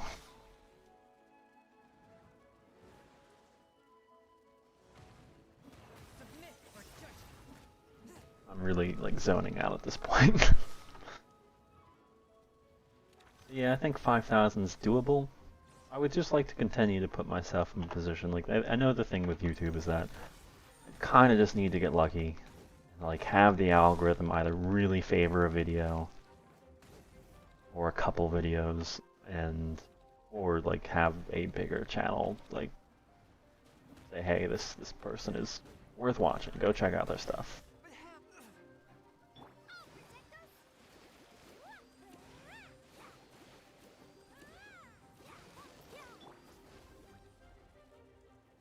Whoops.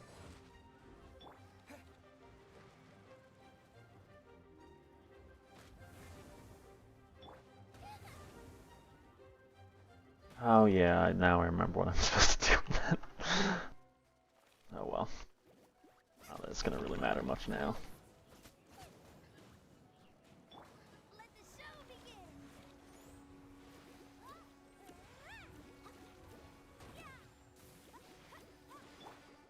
One with my blade.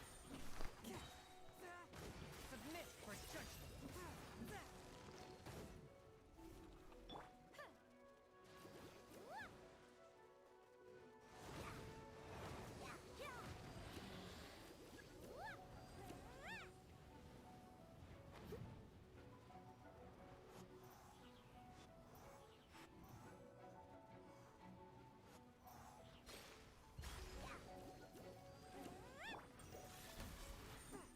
Missing one?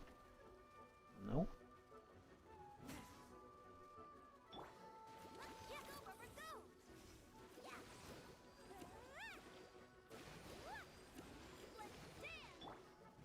One with my blade.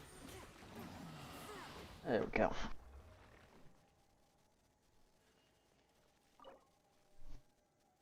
Oh yeah, I forgot this also takes some of that stuff. Yay! Wow, that's a pretty good amount of stuff.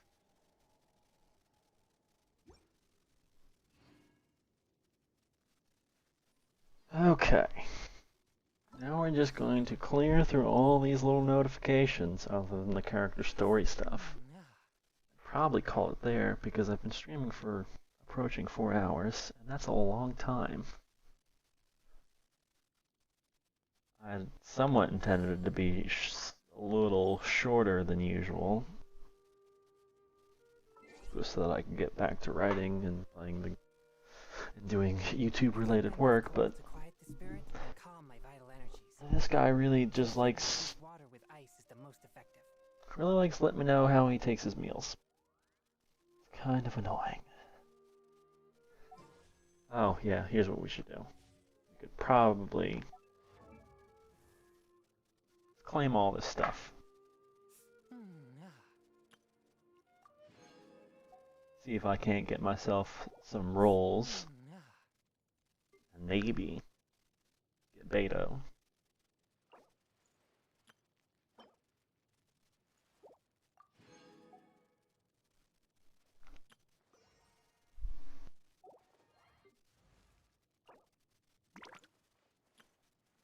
Is there a quicker way to all claim this stuff? Like there's other stuff.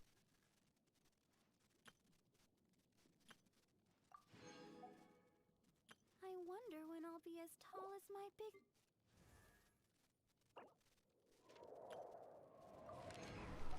I'm gonna have faith. I'm gonna say that I'm gonna get a character that I want.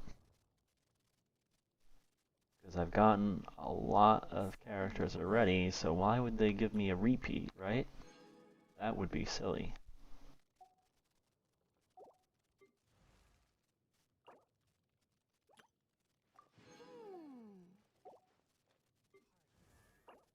Evil be erased.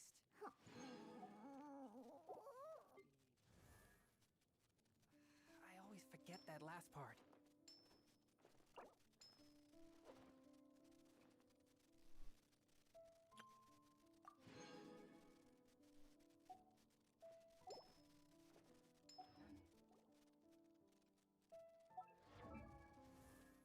Is there any leveling up I can do, at least for these people?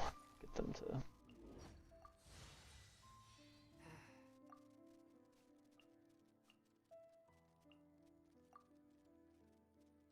whatever. Heart be pure. Evil be erased. Yeah, I'll probably get a Mind damn be sword. purged. World be... I've I always forget that last part. at least gotten a lot of characters, a lot of repeats, but seem to get characters most of the time. Can't ascend, anyone else can.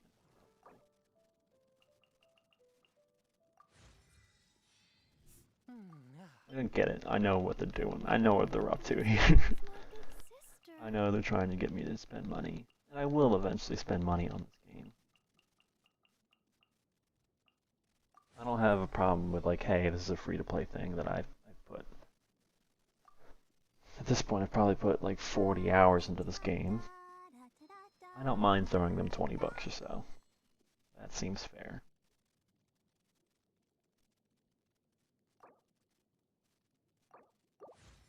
I'm continuing to zone out as I do this. 40.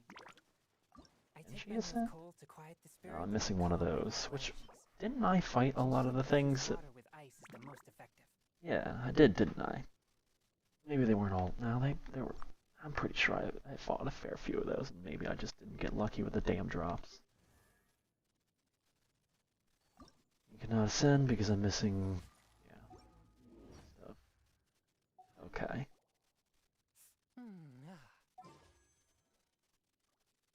I'm almost at being able to buy a 10 stack. Here's what we're gonna do.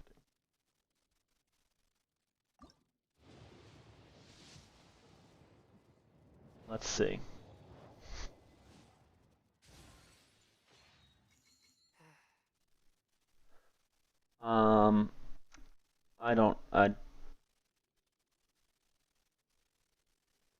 I honestly couldn't tell you. I've been saving banners.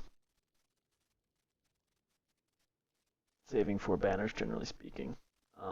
It's been a couple weeks since I've last played this. I don't remember what I've typically been doing. Evil be erased. Mind be purged. World be... I think I usually just, once I have enough to get 10, even if I'm probably not being as efficient with the currency as I can be. Lots of swords.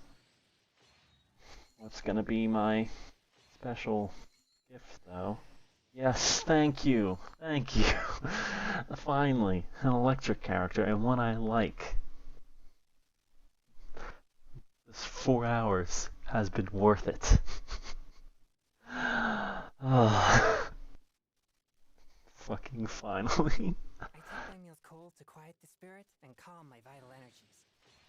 Genshin infused water with ice is the most effective. I would let you join, but I was about to get off. I'm being honest. I've been playing for almost 4 hours. I would absolutely like you to join in next time I stream. I don't know when that'd be, but I'm always open for people jumping in on this. I've been streaming for almost 4 hours, and I'm a little tired. I want to do a little work on the YouTube stuff before I go to bed. But I appreciate the offer of help. Plenty of people have been jumping in and helping consistently when I stream, so... And martial arts to conquer evil. There are other means to the same end, but Need- they're not the true way. It's, what, 1600? Ah, man, that's so close. I I can probably buy them at the shop, right? I could probably buy.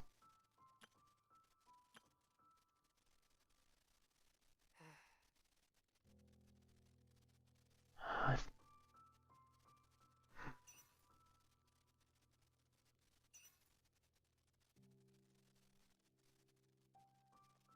need to remember which one I need to wish on. Now that I got, use that one up. I'll do this. Watch. I know if I roll this again. I know if I roll this again, I'm gonna get her. I'm going to get her again.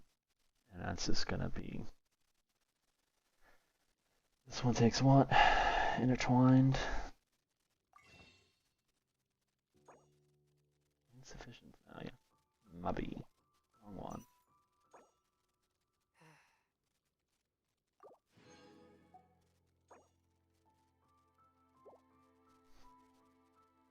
Is that enough to get me 9 of those? I'll have... Heart be pure, evil be erased, mind be purged, world be... I always forget that last part.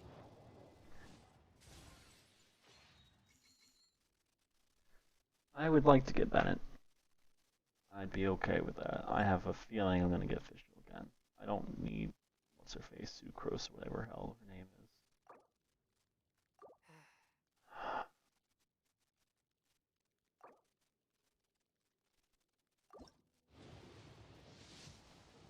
Wonder if this is enough for 9. I forget the math on it. That's 2. It doesn't matter if I just buy 10 single or 10 in a batch. It's always guaranteed to get a level 4, if I remember correctly. I hope I'm doing that right. If not, then I've royally screwed myself. I've already lost count of how many I did.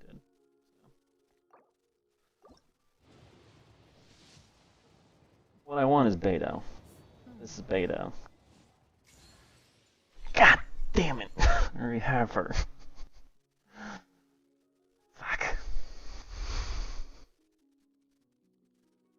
I don't know what my pity is at. I don't. How do I look that up? Like, I know what pity is in regards to gachas to some degree, but...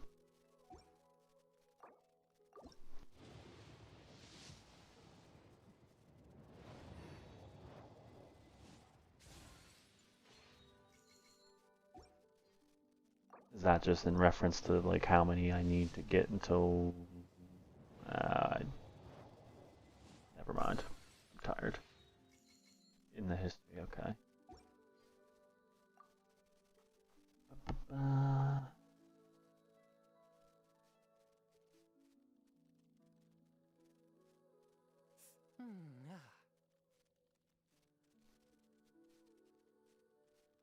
What am I looking here for?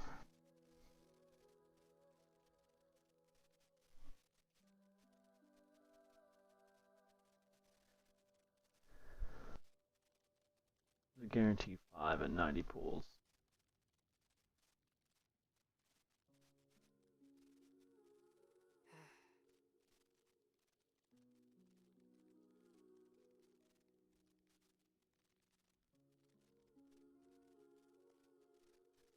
Well, I have 11 pages. I have gotten a 5.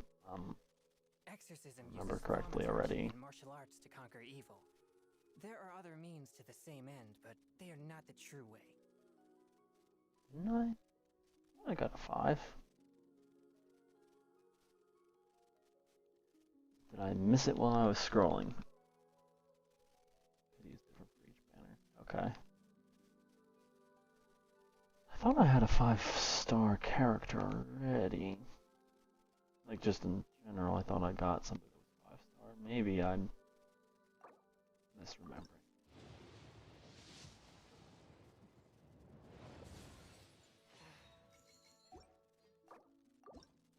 Maybe I'll get lucky again.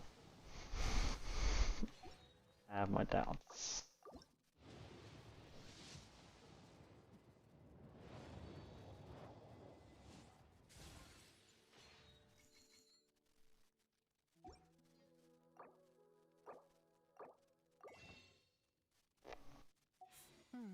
spending money yet, bub. Okay. Well, I did finally get leveled up once. I got Exorcism uses thaumaturgy and martial arts to conquer evil. my girl here. I created another universe and founded paradise. For I, Fischl, am the Prinzessin der So I finally have a good electro character. What's my character situation? I know they've added plenty that I'm probably just behind on.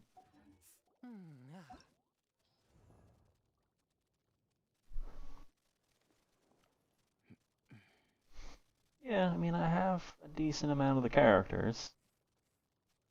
Exorcism uses thumb. 1, 2, 3, 4, 5. 1, 2, 3, 4, 5. 6 characters. I have 1, 2, 3, 4, 5, 6, 7, 8, 9, 10, 11, 12.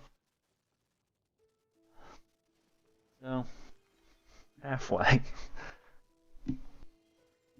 But finally have another electro character besides Lisa. I mean, I never really tried Lisa that much, but just didn't enjoy her from the start. Fischl seems a lot cooler. I would like to get Luke, and more so, definitely Beidou. Beidou would be my preferred character, but alas, my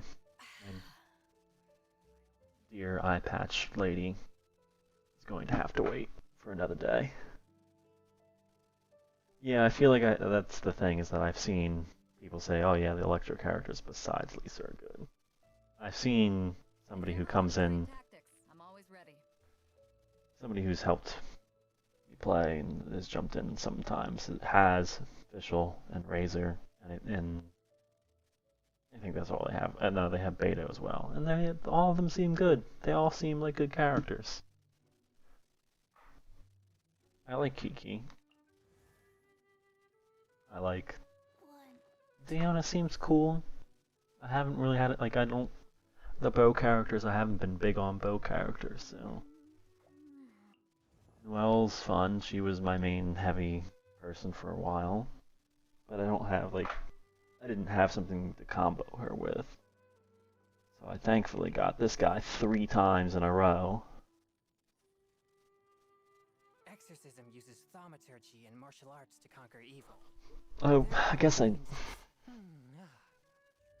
fill out the roster, I guess I would prefer to get somebody who is fire-based next. That's Bennett or Diluc would be cool.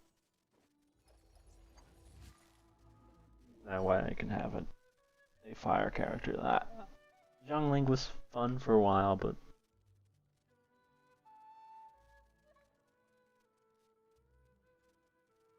Noelle has definitely been like helpful. Like, I liked her a lot because of her tanking abilities. Because I could just, if there was a big enemy that was gonna knock me around, I just put on her shield and said nope. And she was by far my best damaged person for a while. Now this feller is, so. Alright. I have to go to do something else. I can't continue to play this forever. But 4 hours of this game it's been fun. I like doing these streams and chatting every now and again. Hopefully I'll do another one sometime this month. Got videos I'm working on. Hopefully this ping pong video I will have out in the next 2 weeks. And then the final 2 weeks towards the end of the month, or maybe the beginning of next month, will be the video after that. Both somewhere in the 20-minute range. That being the case, they won't be so time-consuming and stressful to make like the last one. Which is why I didn't stream anything or play this game for a while.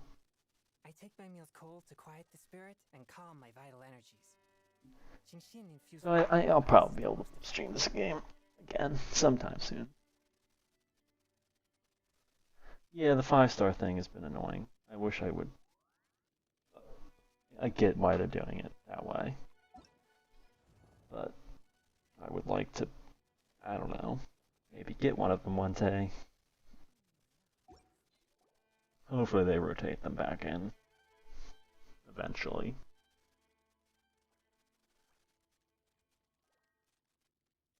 Thank you, Honda Boy. I appreciate that. Heart be pure. I like that video a lot. Evil be erased. I like that movie a lot too. Mind be purged.